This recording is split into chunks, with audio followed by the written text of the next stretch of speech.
आप लोगों ने दोस्तों एक कहावत सुनी होगी कि तू शेर तो मैं सवा शेर। ये चोर जो कि ट्रेन में अक्सर लोगों के मोबाइल चुराया करता था, ये किसी ऐसे इंसान के हत्थे चढ़ गया जिसने इसको घंटों तक लटकाए रखा और फिर आगे चलकर पुलिस के हवाले कर दिया।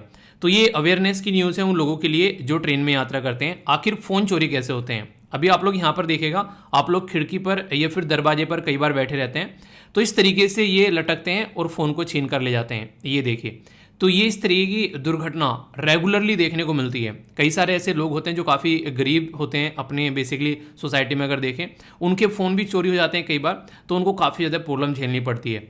और ये जो इंसान जो यहाँ पर ये सर्कस कर रहा है लटक कर, अगर थोड़ी सी भी मेहनत कर ले तो सही तरीके से ज़िंदगी जी सकता है। पर लेकिन वही है कि चोरी का माल फ्री का माल होता है, उसमें इंसान को ज़्यादा मज़ा आता है। पर यह नहीं पता कि चोरी का माल जो है एक दिन मोरी में यानी कि नाली में जाता है। तो इस तरीके से यहाँ पर ये पकड़ा गया और घंटों तक लटकाए रखा। कह रहा है कि मेरा हाथ टूट जाएगा पर छोड़ना मत, अगर छोड़ दिया तो मैं मर जाऊंगा। तो यहाँ पर उन लोगों के लिए ये अवेयरनेस की वीडियो है जो लोग अक्सर खासकर जो खिड़की पर दरवाजे पर बैठकर ट्रेवल करते हैं और कई बार चक्कर आने से भी गिर जाते हैं। तो कोशिश करो कभी भी दरवाजे पर न बैठो, और इसी के साथ में अपने जो भी सामान है उसकी सुरक्षा करना आप लोगों की रिस्पॉन्सिबिलिटी है। तो ट्रेन में किसी से दिया हुआ सामान मत खाओ, इसी के साथ में आप लोग किसी के ऊपर ट्रस्ट मत करो ज़्यादा, क्योंकि कई बार लोग जो है पड़ोस में बैठा हुआ चोरी करके निकल जाता है। दिक्कत एक और भी है यहाँ पर, इतनी तो कई सारे देशों की पॉपुलेशन नहीं है जितने हमारे यहाँ लोग जो हैं वो ट्रेन में यात्रा करते हैं। तो इसलिए हमेशा सुरक्षित रहिए और दूसरों को भी फील कराइए कि वो आप लोगों के पास में बैठे हुए सुरक्षित फील करें। काफ़ी शानदार आज का डिस्कशन रहने वाला है। पहले तो आप लोग ये बताइए, हाउस द जोश? जोश बिल्कुल हाई होना चाहिए। अगर जोश हाई नहीं होगा तो फिर बैलेंस डाइट खाने में मज़ा कैसे आएगा? पूरी बैलेंस डाइट बहुत शानदार रहने वाली है। इंपॉर्टेंट न्यूज़ एनालिसिस, अलग अलग न्यूज़पेपर के आर्टिकल में यहाँ पर डिस्कस करता हूँ, जिसमें main the Hindu, Indian express और पीआईबी होता है। इनके जो इंपॉर्टेंट आर्टिकल है वो मैं यहाँ पर क्वेश्चन के साथ में लेकर आता हूँ, जिसमें आप लोगों की प्रैक्टिस भी हो जाती है। एक अभी मैं मेल देख रहा था, उसके द्वारा जो मैसेज किया गया बेसिकली, तो अमितोष के द्वारा यहाँ पर लिखा गया कि सर 75% तो प्रिपरेशन आपके लेक्चर से ही हो जाती है। क्यों? क्योंकि इतना सारा स्टैटिक पोर्शन कवर किया जाता है। आप लोगों ने देखा होगा कितने सारे क्वेश्चन मैं आप लोगों से रेगुलरली डिस्कस करता हूँ, उससे लंबे समय तक आप लोग चीज़ों को याद रख पाओगे। तो तैयारी को इस तरीके से लेकर चलो ताकि कोई भी दिक्कत देखने को न मिले। क्योंकि स्टैटिक पोर्शन जो बैकग्राउंड में डिस्कस करता हूँ, जैसे ट्राइबल कम्युनिटी वाला इशू डिस्कस किया, आज आप लोगों से यहाँ पर एक पॉपुलेशन का आर्टिकल डिस्कस करूंगा। G20 वाला आर्टिकल आप लोगों से डिस्कस करने वाला हूँ। पोलियो से रिलेटेड एक आर्टिकल आप लोगों से डिस्कस करने वाला हूँ। ये ऐसे आर्टिकल हैं जो कई बार आप लोगों को न्यूज़ में आते हुए नजर आते हैं, और प्रैक्टिस भी जब आप लोगों की हो जाती है तो कभी भी आप लोग अनकंफर्टेबल फील नहीं करोगे जब एग्जाम में जाकर बैठोगे। इसी के साथ में यहाँ पर कल एक छोटी सी बात मैं करना चाहूँगा। एक वीडियो मैंने शेयर की थी स्टार्टिंग में, तो एक बच्चा बोला कि सर एक्सीडेंट की वीडियो शेयर मत किया करो। यार वो एक्सीडेंट को उस तरीके से मत देखो कि वो एक्सीडेंट की वीडियो थी। बेसिक पर्पस था अवेयरनेस, क्योंकि जिनके पास में कार है आप लोग उनकी भावनाएं अगर देखोगे तो जिनके पास कार है सबने ये बोला कि सर थैंक यू इसके बारे में बताने के लिए। जिसके पास में कार नहीं है उनको तो लग रहा था कि एक्सीडेंट की वीडियो को दिखा दी, क्योंकि अक्सर ऐसे इंसिडेंट देखने को मिलते हैं। तो आप लोग समझा करो, कोई रीज़न रहता है। अगर कोई भी चीज़ आप लोगों को दिखाता हूँ बिना रीज़न के नहीं दिखाई जाती है, और ये आप लोगों के लिए अवेयरनेस के पॉइंट ऑफ व्यू से होती है। एक और छोटी सी बात यहाँ पर ये है सिलेबस की वीडियो के बारे में। सिलेबस की वीडियो जो कि काफ़ी इंपॉर्टेंट है, बहुत सारे बच्चे देख चुके हैं, तो जिसने सिलेबस की वीडियो नहीं देखी वो सिलेबस की वीडियो जरूर देखना, क्योंकि सिलेबस आप लोगों के लिए चाबी है आप लोगों के एग्जाम में। एक तरीके से ना वो कहते हैं कि एक एग्जाम के माहौल में एंटर कराने के लिए, क्योंकि जब तक सिलेबस नहीं होगा हाथों में तब तक कैसे पता चलेगा आप लोग क्या सही है और क्या गलत है। तो यहाँ पर अगर आप लोगों को लगता है कि आप लोग किसी की हेल्प कर सकते हैं तो सिलेबस की वीडियो आप लोग जरूर लोगों तक पहुँचाइए। इनके द्वारा अपने दोस्त के साथ में शेयर की गई सिलेबस की वीडियो, तो उनको काफ़ी अच्छा लगा, क्योंकि बहुत सारे लोगों को सिलेबस समझ में ही नहीं आता है, तैयारी करते रहते हैं और सब याद आता है जब 2-3 साल हो जाते हैं कि यार चलो सिलेबस उठा लेते हैं। आप में से भी देखा कितने ऐसे हैं जिन्होंने सिलेबस प्रॉपर वे में कंप्लीट कर रखा है। उससे पता चल जाएगा आप लोग कि क्या दिक्कतें देखने को मिलती है। तो कोशिश करो कि अपना सिलेबस जो है वो प्रॉपर वे में आप लोग कंप्लीट कर लो, ठीक है? तो ये आप लोगों की रेस्पॉन्सिबिलिटी है। और ये बताओ कल का टारगेट किस किस ने अचीव कर लिया है? जिसने अचीव कर लिया है वो नीचे डन लिखेगा, और जिसने अचीव नहीं किया है वो सॉरी लिखेगा। एक बच्चा कह रहा है कि सर सॉरी बुलवा देते हो डेली, सॉरी बोल बोलकर आदत हो जाएगी, आगे वाइफ या फिर जो गर्लफ्रेंड या फिर वाइफ होगी उसके सामने सॉरी बोलने में कोई दिक्कत नहीं होगी। तो अच्छा है, प्रैक्टिस कर लोगे ना पहले से ही तो अच्छा रहेगा आगे फ्यूचर के लिए। और इवन यहाँ पर हुआ एक तो बच्चा जो है वो कमेंट बॉक्स में सॉरी नहीं लिख रहा है, इंस्टाग्राम पे आगे मुझे सॉरी लिख रहा है। कह रहा है सर शर्म आ रही है कमेंट बॉक्स में सॉरी लिखने में। यार देखो, अगर आप लोग उस चीज़ को फील कर रहे हो ना कि हाँ आप लोगों से गलती हुई है, क्योंकि आप लोगों ने डिसाइड किया कि आज कुछ काम कंप्लीट करना है और वो फिर आप लोगों ने कंप्लीट नहीं किया, कोई रीज़न नहीं था, बस ऐसी आलस की वजह से कंप्लीट नहीं किया, तो सॉरी फील करना बनता है। अगर सॉरी फील नहीं करोगे तो फिर आप लोग उसको सुधारोगे भी नहीं। तो सॉरी फील जरूर किया करो ताकि आप लोग उसको सुधारो। और अगर लिख दोगे एक बार सॉरी, तो फिर आप लोगों को कितनी बार लिखना होगा, तो इसका मतलब है कि जल्दी ही आप लोग जो है उसको सुधारने की कोशिश करोगे। तो ये बेसिक पर्पज आप लोगों को देखने को मिलता है। और रिक्वेस्ट है, प्लीज़ यार इंस्टाग्राम पर मत लिखा करो, यहाँ पर कमेंट बॉक्स में आप लोग लिख लिया करो, ठीक है, जिससे कि आप लोग फील करो और चीज़ों को रिकॉल करो। ये आप लोगों को रिकॉल कराने के लिए कि हाँ हमने कुछ गलती की है, उसको इंप्रूव करना है। और जो टाइम पर आ गए, जिन्होंने डिसाइड किया था मॉर्निंग में टाइम पर आने के लिए, उनको कॉन्ग्रेचुलेशंस। दिन को शानदार तरीके से पूरे जोश के साथ में स्टार्ट करना है। फिर से बोलूँगा, जोश इतना हाई होना चाहिए कि शाम तक बना रहना चाहिए, क्योंकि इंसान जो भी सोचता है अगर वो करता है तो उसको ऐसा ही फल मिलता है। आप लोग देखते हैं जो भी आप लोग जिंदगी में करेंगे वैसे ही फल मिलेगा। इसने यहां पर इनको गिरा दिया, at the end of the day last वाली जो है इसी के सर पे आके गिरेगी। उन्हें कहते हैं जैसा बोगे वैसा ही काटोगे। तो ये आप लोगों को हमेशा देखने को मिलेगा। मेहनत करोगे तो उसका रिजल्ट आप लोगों के सामने निकल कर आएगा, पर लेकिन मेहनत ही नहीं करोगे तो फिर तो यार दिक्कतें देखने को मिलेगी। तो जिंदगी में हमेशा आप लोगों को मेहनत करने से नहीं बचना है, मेहनत करने की आदत बना लो, क्योंकि अगर मेहनत करने की आदत बना लोगे तो जिंदगी में फल जो है वो इतना ही शानदार आप लोगों को मिलने वाला है, ठीक है।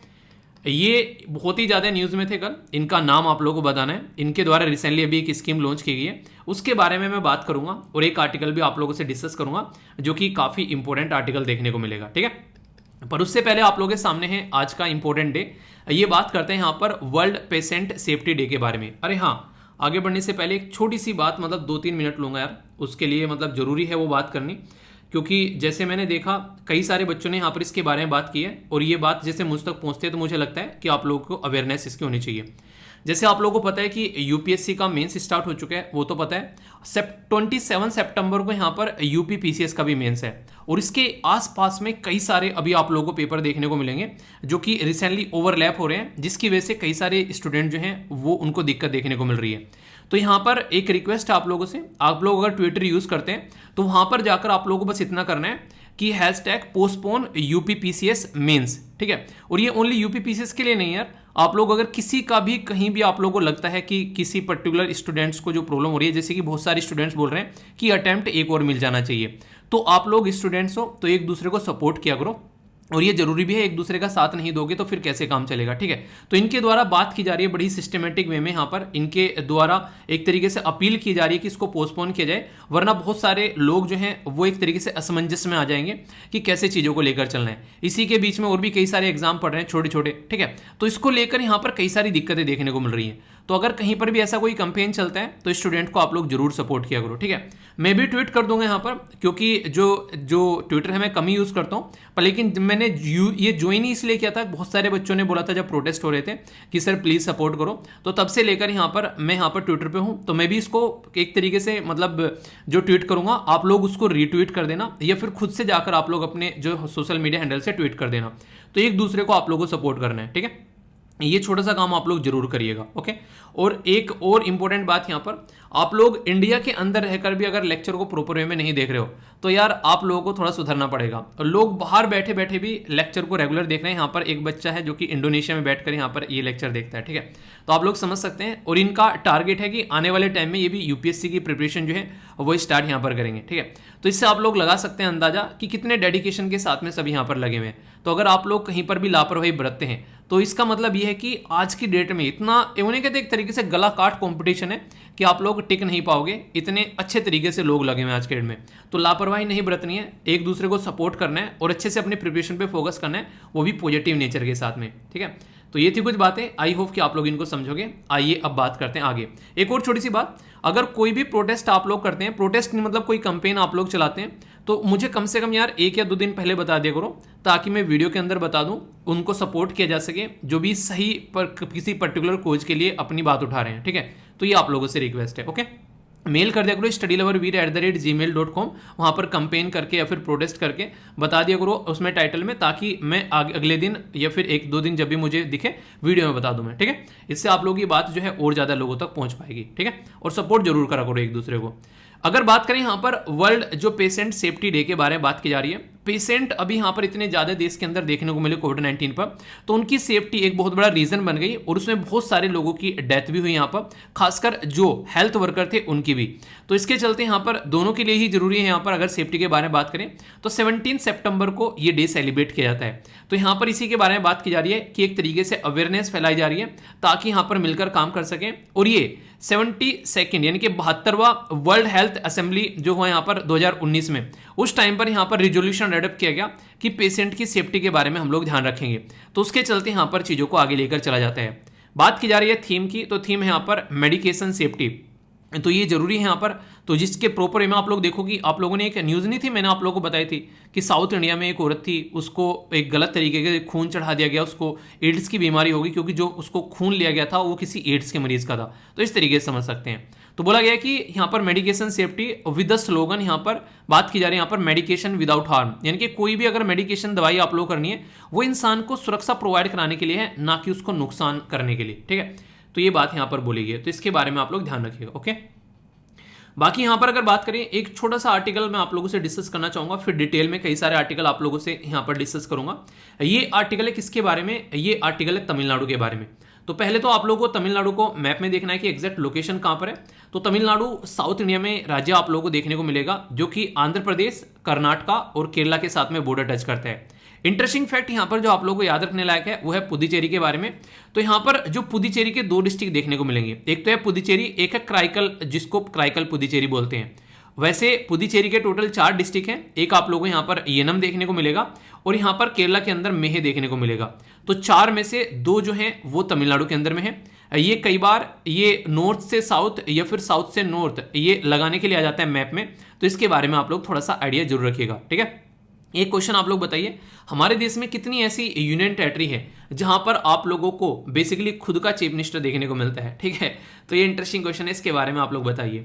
न्यूज़ में किस लिए? क्योंकि इनके द्वारा एक स्कीम लॉन्च की गई है कि बच्चों के लिए ब्रेकफास्ट प्रोवाइड कराना। आप लोगों को पता होगा हमारे देश में बहुत सारे बच्चे ऐसे हैं जो कि कुपोषण का शिकार है, तो उनके लिए ब्रेकफास्ट के बारे में यहाँ पर बात की जा रही है। ठीक है, तो इसके चलते यहाँ पर इनके द्वारा जो स्कीम लॉन्च की गई है वो काफ़ी इंपॉर्टेंट है। यहाँ पर ये आप लोग अगर स्टेट पीसीएस की तैयारी कर रहे हैं तो कई बार मैच करने के लिए आ जाते हैं अलग अलग स्टेट की स्कीम। तो यहाँ पर चीफ मिनिस्टर जो ब्रेकफास्ट स्कीम यहाँ पर इनके द्वारा लॉन्च की गई है, इस स्कीम में बच्चों को ब्रेकफास्ट मिलेगा और खासकर ये 1 से लेके 5वीं क्लास के बच्चे हैं। इनसे फायदा क्या होगा? इनसे अटेंडेंस भी बच्चों की बढ़ेगी, यानी कि बच्चे जो है स्कूल में जाएंगे और नहीं तो खाने के चक्कर में जाएंगे, और फिर खाने के चक्कर में जाएंगे तो फिर उनको बैठाकर पढ़ा भी लो, तो वो कंडीशन देखने को मिलेगी। आखिर क्यों लॉन्च की गई? क्योंकि एक पर्टिकुलर डेटा है हमारे देश में जिसको बोलते हैं national family health survey. National family जो हेल्थ सर्वे है वो 5वें नंबर का भी प्रस्तुत किया गया। तो उसने डिटेल में यहाँ पर बताया कि हमारी कंट्री में कितने सारे ऐसे जो महिला और बच्चे हैं जो कि आज की डेट में ये खासकर खून की कमी काफ़ी लार्ज स्केल पर देखने को मिलेगी, यानी कि एनीमिया का शिकार है। तो उसके चलते एक अच्छी डाइट लेना जरूरी है। जैसे आप लोग मॉर्निंग में आ जाते हो 6 बजे डाइट लेने, तो यहाँ पर इनके लिए भी जरूरी है कि इनकी प्रॉपर डाइट मिले ताकि इनकी हेल्थ जो है उसको ढंग से प्रोटेक्ट किया जा सके। तो उसी के चलते ये स्कीम स्टार्ट की गई है। यहाँ पर लगभग 46 लाख के करीब जो बेनिफिशरी हैं इनके उनको फायदा देखने को मिलेगा, और इसी के साथ में यहाँ पर ये सेंटर है लगभग 43,000 के करीब जहाँ पर ये चीज़ें प्रोवाइड कराई जाएगी अलग अलग लेवल पर। ठीक है, तो ये एक छोटी सी इन्फॉर्मेशन थी जो कि याद रखेगा। और इसी के साथ में एक और आर्टिकल था, इसमें इनके द्वारा बोला गया कि यार इसको फ्री बीज में काउंट मत करना, यानी कि फ्री बीज चैरिटी या फिर यहाँ पर गिफ्ट के तौर पर मत देखेगा, क्योंकि ये रिक्वायरमेंट है बच्चे की हेल्थ के बारे में जब हम लोग बात करते हैं। ठीक है, तो ये जरूरी है कि बच्चा अगर हेल्दी रहेगा तो ही वो अच्छी एजुकेशन ले पाएगा। तो इसलिए बोला गया कि जब वो हेल्दी होगा तभी तो, अगर भूख नहीं होगी तब वो भूखा नहीं होगा। आप लोगों ने सुना होगा कि भूखे पेट जो हैं वो भगवान के भजन नहीं होते हैं, यानी कि पहले पेट पूजा बाद में काम दूजा। अगर इंसान के पेट में खाना रहेगा तो ही वो किसी भी काम को प्रोडक्टिव वे में कर पाएगा। तो सोचो उनके बारे में जो बहुत सारे बच्चे रेगुलरली भूखे सोते हैं। तो कोशिश किया करो यार, थाली में जितना भी खाना लिया करो उतना ही लिया करो जितना खा सको। ठीक है, बर्बाद मत किया करो खाना, इससे पहले कि मतलब उनके बारे में सोच लिया करो जिनको एक टाइम का खाना भी नहीं मिलता है। और खासकर जो बाहर रहते हैं वो तो खाने की इंपॉर्टेंस वैसे भी समझ जाते हैं किस तरीके से ज़िंदगी जो है वो चलती है। तो ये सारी ऐसी चीज़ें हैं जो कि आप लोग अपनी लाइफ में इंक्लूड करके चल सकते हैं। कई बार कई सारे इशू देखने को मिलते हैं। ठीक है, और एक और छोटी सी बात जो कि इंपॉर्टेंट है, कई सारे बच्चे जो हैं वो रेगुलर कमेंट करते हैं। तो यहाँ पर इनके द्वारा, जिनका नाम रिंकी है, इनके द्वारा कल कमेंट किया गया और ये कमेंट जो है यूपीएससी में निबंध के तौर पर आ गया। देखो यहाँ पर बोला गया है, you can not touch the same water twice because the flow that has past will never come again, यानी कि एक तरीके से नेवर पास्ट अगेन, यानी कि फिर से वापस नहीं आएगा। यूपीएससी ने ऐसे पूछ लिया इसके इसके ऊपर, ये देखें यहाँ पर बोला गया कि you can not step twice in the same water. तो आप लोग समझ सकते हैं कि इस तरीके से आप लोगों से निबंध पूछे जाते हैं एग्जाम के अंदर में। तो आप लोगों ने देखा होगा इस तरीके से निबंध आप लोगों के जब आते हैं तो आप लोग उसके बारे में समझ सकते हैं। इनको आप लोग उस तरीके से निबंध आते हैं आज के डेट में कि आप लोग कोटेशन की फॉर्म में पूछे जाता है। तो इनको लेकर अगर आप लोग के माइंड में क्लैरिटी रहेगी तो आप लोग चीज़ों को अच्छे से एग्जाम में भी अटेम्प्ट कर पाओगे। ठीक है, तो जो निबंध यहाँ पर दिया जा रहा है ये आज का निबंध है जो कि आप लोगों को यूपीएससी में पूछा गया है अभी यहाँ पर इसी साल। ठीक है, तो फॉरेस्ट के बारे में कि फॉरेस्ट जो है are the best case studies, यानी कि केस स्टडी है फॉरेस्ट काफी अच्छे, जिसके बेस पर हम लोग अंडरस्टैंड कर सकते हैं कि इकोनॉमिक एक्सीलेंस क्या है। ठीक है, एक छोटी सी वीडियो मैंने कल अपलोड की थी निबंध के बारे में, निबंध की एक्सप्लेनेशन दी थी कि कौन कौन से निबंध जो है वो यहाँ पर पूछे गए, तो हल्का सा आइडिया रख सकते हैं आप लोग और इस वीडियो को आप लोग देख सकते हैं। एक और इंपॉर्टेंट बात मैं बोलूंगा कि आज जो है आप लोगों की 2 वीडियो आएंगी, एक तो जीएस पेपर जो फर्स्ट होगा यहाँ पर यूपीएससी का उसका आप लोगों का एनालिसिस होगा और फिर सेकंड वाला होगा उसका एनालिसिस होगा। तो यहाँ पर आप लोगों को पता है कि 9 से लेके 12 तक होता है एक पेपर, फिर यहाँ पर 2 से लेके 5 तक होता है। तो यहाँ पर एक जो एनालिसिस होगा वो आप लोगों का इसके बीच में आ जाएगा और फिर एक जो होगा वो इसके बाद में आएगा। तो इसलिए जो आप लोगों की क्वेश्चन की वीडियो आती थी शाम को, वो क्वेश्चन की वीडियो नहीं आएगी। ठीक है, ना तो वो आप लोगों की आ जाएगी और ना ही कल आएगी, क्योंकि दोनों दिन आप लोगों के पेपर हैं।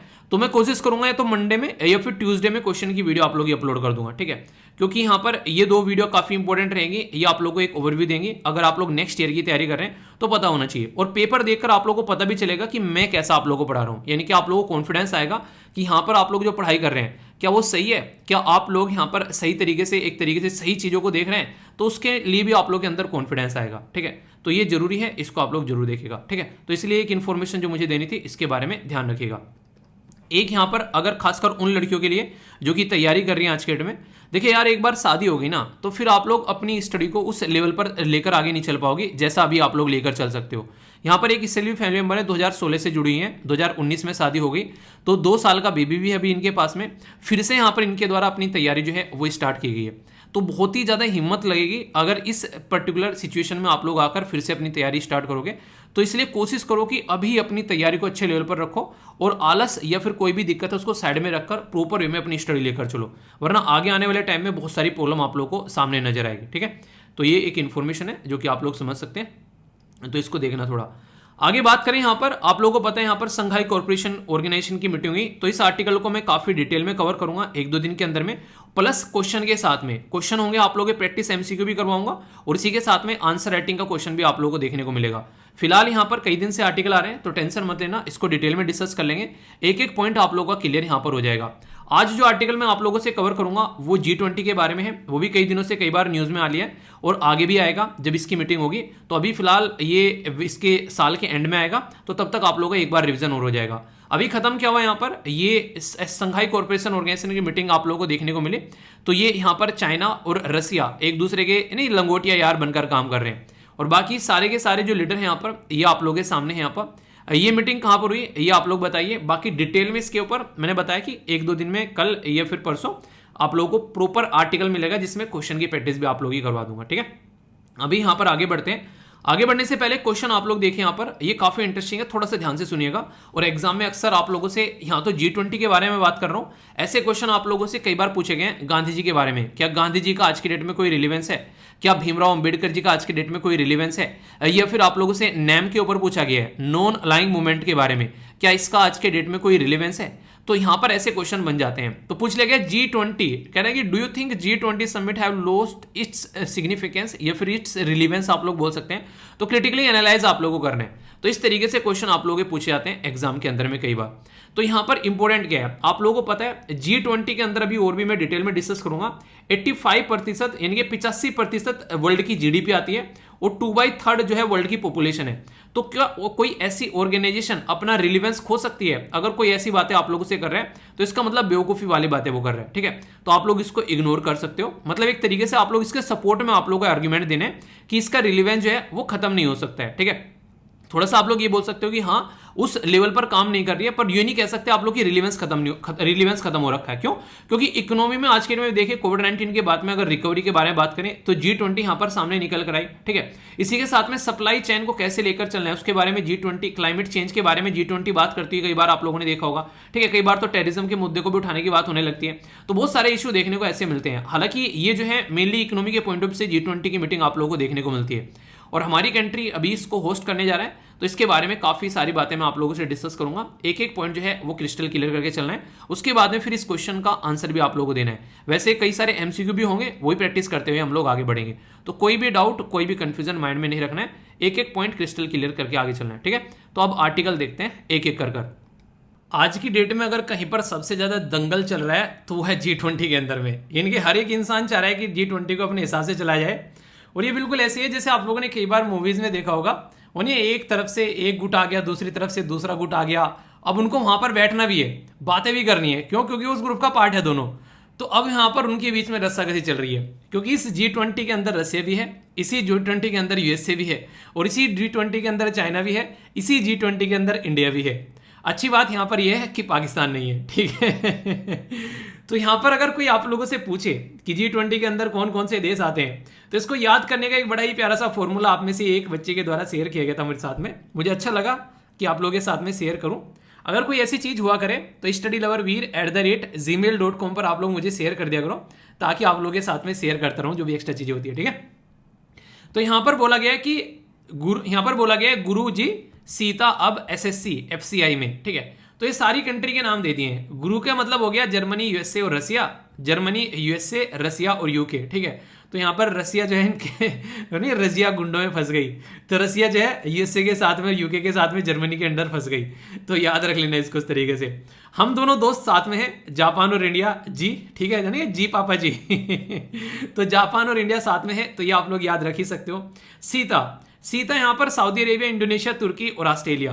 तो यहाँ पर अगर बात करें तो ये बेसिकली आप लोग देखते हैं ये मुस्लिम कंट्री है, और यहाँ पर आप लोग याद रखने के लिए बोले सीता कनेक्ट होगी मुस्लिम कंट्री के साथ। मतलब ये नहीं कि एक तरीके से थोड़ा सा याद रखने का माइंड में क्लिक कर जाता है, ठीक है। तो एक ऐसे समझ सकते हैं, अदरवाइज उसको मत देखना, वो एक याद रखने के तरीके से देखना, ठीक है। AB का मतलब होता है अबे, यानी कि अबे ब्राजील और Argentina. SSC south Africa, south Korea और कनाडा, ये बेसिकली SSC का पेपर देने के लिए सेंटर है आप लोगों के लिए। आगे से जब भी पेपर हुआ करेंगे यहाँ पर आप लोगों को जाना है। FCI फ्रांस, चाइना और इटली, ठीक है। जैसे फूड कॉर्पोरेशन ऑफ इंडिया तो FCI हो गया, और ME यानी कि मैक्सिको और यूरोपियन यूनियन। यहाँ से आप लोगों से क्वेश्चन पूछा गया UPSC प्रीलिम्स के अंदर में, डायरेक्ट क्वेश्चन था आप लोगों के लिए, बड़ा ही प्यारा सा। बोला गया यहाँ पर कि ये बताओ कि G20 ग्रुप के अंदर कौन सी कंट्री है। तो ये अभी मैंने बता दी, अब आंसर तो आप लोग दे दोगे, इसका आंसर दो, तब तक आगे चलते हैं। आप लोगों से क्वेश्चन यहां से ही बन सकता है, इंटरनेशनल रिलेशन के अंदर भी आप लोगों से पूछा जा सकता है, ये बेसिकली सिलेबस का पार्ट है। अभी ये न्यूज में क्यों आ गया? अभी न्यूज में इसलिए आ गया कि दो ऐसे लोग जो हैं आमने सामने आकर बैठ गए काफी लंबे समय बाद, जिनकी आपस में रस्साकसी चल रही थी, और वो हमको पकड़ने के मिजाज में थे। कई बार आप लोग क्या करते हो, जैसे कि आप लोग सोचते हो यार ये इंसान न टकरा जाए बस मुझे, ठीक है, ये फालतू में फिर वही क्वेश्चन पूछेगा और क्या चल रहा है, ठीक है, हम क्या बताएं क्या चल रहा है, जब चलेगा कुछ तो बता ही देंगे, सबको पता चल ही जाएगा, ठीक है। तो external affair minister doctor Jaishankar Prasad साहब जो हैं वो यहाँ पर मिले US सेक्रेटरी जो एंटिनो बिल्कन है उनके साथ में, और रशिया के फॉरेन मिनिस्टर जो है जिनका नाम है सेर्गी लावरोव। तो यहाँ पर दोनों के साथ में यहाँ पर बाली में, ठीक है। अभी आने वाले टाइम में जैसे G20 की मीटिंग होगी तो यहाँ पर दोनों कंट्री के लीडर जैसे प्राइम मिनिस्टर हो गए, उधर से उनके प्रेसिडेंट आएंगे, तो ये भी मिलेंगे। अभी G20 जो है वो एक तरीके से यहाँ पर दंगल चल रहा है, जैसे नहीं दंगल चलता है, दंगल क्यों चल रहा है? क्योंकि यहाँ पर USA जो है वो ब्लेम कर रहा है कि भाई साहब आज की डेट में दुनिया में जो भुखमरी आ रही है ना, उसमें कोई रेस्पॉन्सिबल है तो वो कौन है? वो है पुतिन।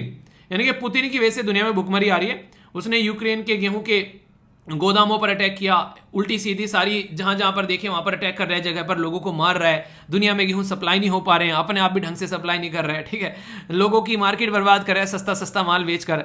तो बड़ी मिर्ची लग रही है आजकल यूरोप और इसी के साथ में USA को। उनको ये लग रहा है कि इंडिया को इतना सस्ता माल कैसे मिल रहा है यार, ठीक है, जो महंगा बेचकर पैसा कमाया करते थे वो लोग आज की डेट में बोल रहे हैं कि यार ये तो कुछ करना पड़ेगा वरना तो दिक्कत हो जाएगी। तो यहाँ पर ये काफी इंपॉर्टेंट है यहाँ पर कि इंडिया बैलेंस बनाकर चले। आसान हमारे लिए भी नहीं है, ठीक है, उन्हें आग का दरिया है और तैर कर जाना है, तो भाई साहब आसान हमारे लिए भी नहीं है चीजें, ओके।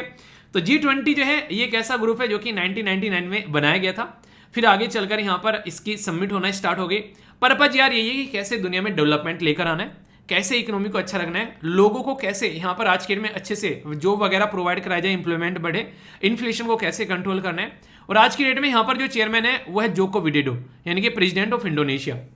हालांकि अगर बात करें, आप लोग देखना चाहें अगर लीडर को, तो यहाँ पर देख सकते हैं, जैसे यहाँ पर अगर बात करें जो लीडर हैं, आप लोग बात करें तो अपनी कंट्री के तो प्राइम मिनिस्टर मोदी साहब हो गए, जापान के जैसे यहाँ पर ये फ्यूमो कैसिडा हो गए। इसी तरीके से अलग अलग कंट्री के यहाँ पर लीडर आप लोगों को देखने को मिल रहे हैं। क्या कोई इनमें से ऐसा लीडर भी है जो अभी फिलहाल चेंज हो चुका है? अगर हाँ तो बताइए, इससे ये पता चलेगा कैसी नजर है आज की डेट में आप लोगों की दुनिया को लेकर, यानी कि क्या क्या चीजें आप लोग देख रहे हैं। अगर है कोई ऐसा लीडर जो कि चेंज हो चुका है तो आप लोग यहाँ पर बता सकते हैं। आप लोग उसको एक तरीके से रिकॉल करने की कोशिश कीजिए कि अच्छा ये लीडर शायद चेंज हो गया होगा। तो क्या कोई ऐसा नजर आ रहा है? यस या फिर नो बताइएगा जरूर, ठीक है। अभी फिलहाल आप लोगों से यहां पर पूछे कि G20 पर लोगों का इतना फोकस क्यों रहता है? यार मोटे मोटे तौर पर ना दुनिया में की जो 65% पॉपुलेशन है वो G20 के अंदर में आती है, ठीक है। जो दुनिया का लगभग 79% जो ट्रेड है, यानी कि एक तरीके से आप लोग बोले कि जो 79% जो ट्रेड है वो इसी के अंदर आता है। 84-84% इकोनॉमी दुनिया की इसी के अंदर आती है। और सेम फिर इतना ही जितना यहाँ पर ट्रेड है, इतना ही कार्बन एमिशन भी यहाँ पर यही लोग करते हैं। तो इस तरीके से आप लोग यहाँ पर देखते हैं कि G20 जो है यहाँ पर आज की डेट में बहुत ही बड़ा एरिया है, जो कि यहाँ पर आप लोग इसको समझ सकते हैं कि अगर ये ढंग से रहा तो चीजें बहुत सारी सुधर सकती हैं। ये सारी कंट्री आप लोग यहाँ पर देखते हैं कहाँ कहाँ पर कौन कौन सी कंट्री G20 की मीटिंग होस्ट कर चुकी है, और आगे की भी मीटिंग तैयार है। भाई साहब याद रखिएगा, आप लोगों को पता होना चाहिए 21 में इटली के अंदर हुई थी, 22 में इंडोनेशिया के अंदर और 23 में हमारे यहाँ। और यहाँ पर डेट जो है वो अभी डिसाइड नहीं की गई है, ठीक है। तो टू बी डिसाइडेड, यानी कि हमारी कंट्री में भी एक बड़ा इश्यू देखने को मिल रहा है। इंडिया ये बोल रहा है कि हम तो G20 मीटिंग जो है वो जम्मू एंड कश्मीर के अंदर करवाएंगे। तो इसको चलकर दो लोगों को बड़ी मिर्ची लग गई। वो दो लोग कौन से हैं? वो है हमारे लंगोटिया यार, एक तो हो गया चाइना और दूसरा हो गया पाकिस्तान। तो इनको ऐसी मिर्ची लगी कि किसी ने सोचा भी नहीं होगा, ठीक है। तो ये आप लोग यहाँ पर समझ सकते हैं। अभी अगर बात करें, कई सारे लोग यहाँ पर ऐसे हैं जिनको परमानेंटली बुलाया जाता है, यानी कि पार्ट नहीं है, पर अफ्रीका यूनियन परमानेंटली आता है, आसियान आता है। ये सारे वो एरिया हैं जो कि यहाँ पर परमानेंटली इनको इन्वाइट किया जाता है, और ये आकर यहाँ पर चाय समोसा बढ़िया अपना मतलब खा के जाते हैं, एंजॉय करके लाइफ को। तो ये वो लोग हैं जहाँ पर परमानेंट इसका पार्ट है, ठीक है। तो ये काफी इंपॉर्टेंट है, जो कि यहाँ पर इस तरीके से आप लोगों को कुछ बातें भी पता होनी चाहिए कि कौन ऐसा है कि जो हमारे घर में परमानेंट आता है, ठीक है। तो ये हमारे यहाँ भी जब मीटिंग होगी तो वहां पर भी परमानेंट ही आएंगे, यानी कि ये भी आएंगे वहां पर मिलने के लिए। तो ये आप लोग समझ सकते हैं। अभी अगर किसी से मिलने आप लोग जाते हैं या कोई काम आप लोग करने कहीं जाते हैं, तो आप लोगों को उसके पीछे कोई पर्पज होना चाहिए। बिना पर्पज के कहीं जाओगे तो टाइम वेस्ट हो जाता है, ठीक है। तो नॉर्मली बात करें तो यहाँ पर भी कोई ना कोई पर्पज होगा जो मीटिंग बुलाई जा रही है। तो सबसे बड़ा पर्पज तो यही है कि आज के डेट में लोग जो है बायलेटरल पर ज्यादा फोकस दे रहे हैं, मल्टीलेटरलिज्म जो है वो खत्म होता जा रहा है। क्या मतलब हो गया? यानी कि दो देश सोच रहे हैं आपस में मिल मिलकर गुट बना ले, पर लेकिन जहां 2 से ज्यादा 3 या 4 देश जैसे कि ब्रिक हो गया, G7 हो गया, G20 हो गया, वो ज्यादा काम करते हुए नजर आ नहीं रहे हैं। रीजन क्या है? एक तो आज के डेट में बन नहीं रही है, सबके सर अड़े फिर रहे हैं। जैसे चाइना के साथ में इंडिया का हो गया, रशिया के साथ में यूएसए का हो गया, ठीक है। इसी के साथ में अगर बात करें नॉर्थ कोरिया का साउथ कोरिया के साथ में हो गया, पाकिस्तान, अफगानिस्तान, ये सारा रीजन आप लोग अनस्टेबल बोल ही सकते हैं। श्रीलंका में वैसे खस्ता हालत हो रखी है। इसी के साथ में हमारा पड़ोसी देश म्यांमार में, वहां पर डेमोक्रेटिक गवर्नमेंट की खस्ता हालत हो रखी है। तो ये सारे ऐसे एरिया हैं जहां पर किसी न किसी का कोई ना कोई टंडेरा जुड़ा बैठा है। तो इसलिए यहाँ पर आपस में जो है 2 कंट्री तो मिलकर काम कर पाते हैं, पर जहां 2 से ज्यादा हो जा रहे हैं उसके सक्सेस होने के चांस काफी कम हो जा रहे हैं। रिपब्लिक ऑफ इंडोनेशिया यहाँ पर देखेगी इसकी प्रेसिडेंसी और फिर इंडिया को ट्रांसफर कर देगी। एक काफी इंटरेस्टिंग टर्म मैं आप लोगों को यहाँ पर बताऊंगा, जो कि आप लोगों को सुनकर भी मजा आएगा। अच्छा, ऐसा भी कुछ होता है। तो वो टर्म जो है उसको बोलते हैं ट्रायोका। ट्रायोका का मतलब क्या होता है? ट्रायोका का मतलब होता है 3 कौन कौन से यहाँ पर? एक तो वो देश जहां पर G20 की मीटिंग हो चुकी है, एक वो देश जहां पर G20 की मीटिंग होने वाली है, और एक वो देश जहां पर नेक्स्ट ईयर G20 की मीटिंग होगी। तो जो जो भी यहां पर आता है उसको ट्रायोका बोल देते हैं। और आज की डेट में ट्रायोका में कौन है? आज की डेट में ट्रायोका में है यहां पर I3 कौन है? इटली, इंडोनेशिया और इंडिया, ठीक है। तो ये काफी इंटरेस्टिंग क्वेश्चन आप लोगों से बन सकता है। डिफरेंस नहीं लग रहा है कि ट्रायोका में कौन कौन है। और सबसे इंटरेस्टिंग चीज जो मुझे लगती है वो ये है कि ट्रायोका बदलता रहता है। जैसे यहां पर अगले साल इंडिया के हाथ में प्रेसिडेंसी आ जाएगी, तो इंडोनेशिया रहेगा, यहां पर इंडिया रहेगा, गायब कौन हो जाएगा? तो सीधी सीधी बात है, इटली गायब हो गया। इटली के गायब होते ही कौन आ जाएगा? तो यहां पर ब्राजील आ जाएगा। तो फिर ये IIB हो जाएगा। इस तरीके से आप लोग इसको समझ सकते हैं, है ना? डिफरेंट और इंटरेस्टिंग कॉन्सेप्ट। तो ये ऐसी चीजें हैं जो टाइम के साथ बदलती रहती है। तो अभी हमारी कंट्री में जब ये इसको होगा, तो हमारी कंट्री में इसके लिए प्रॉपर एक सेक्रेटरिएट बनाया जा रहा है, ताकि इन चीजों को समझ सके कैसे इसको लेकर चलना है, ठीक है। तो उसको लेकर किस तरीके से आगे लेकर चल रहे हैं, तो उसके ऊपर हमारी कंट्री में एक एपेक्स कमेटी बनाई जा रही है। एपेक्स मतलब टॉप की कमेटी, सबसे टॉप की, घर में मम्मी पापा बाबा दादी, ठीक है, टॉप ऑथोरिटी ऐसे आप लोग बोल सकते हैं। तो प्राइम मिनिस्टर, इसी के साथ में यहाँ पर फ्रांस जो sorry finance minister, home ministry और एक्सटर्नल अफेयर मिनिस्ट्री, तो ये मिलकर एक कमेटी बनाएंगे, ये देखेंगे G20 को कैसे लेकर चलना है, ठीक है।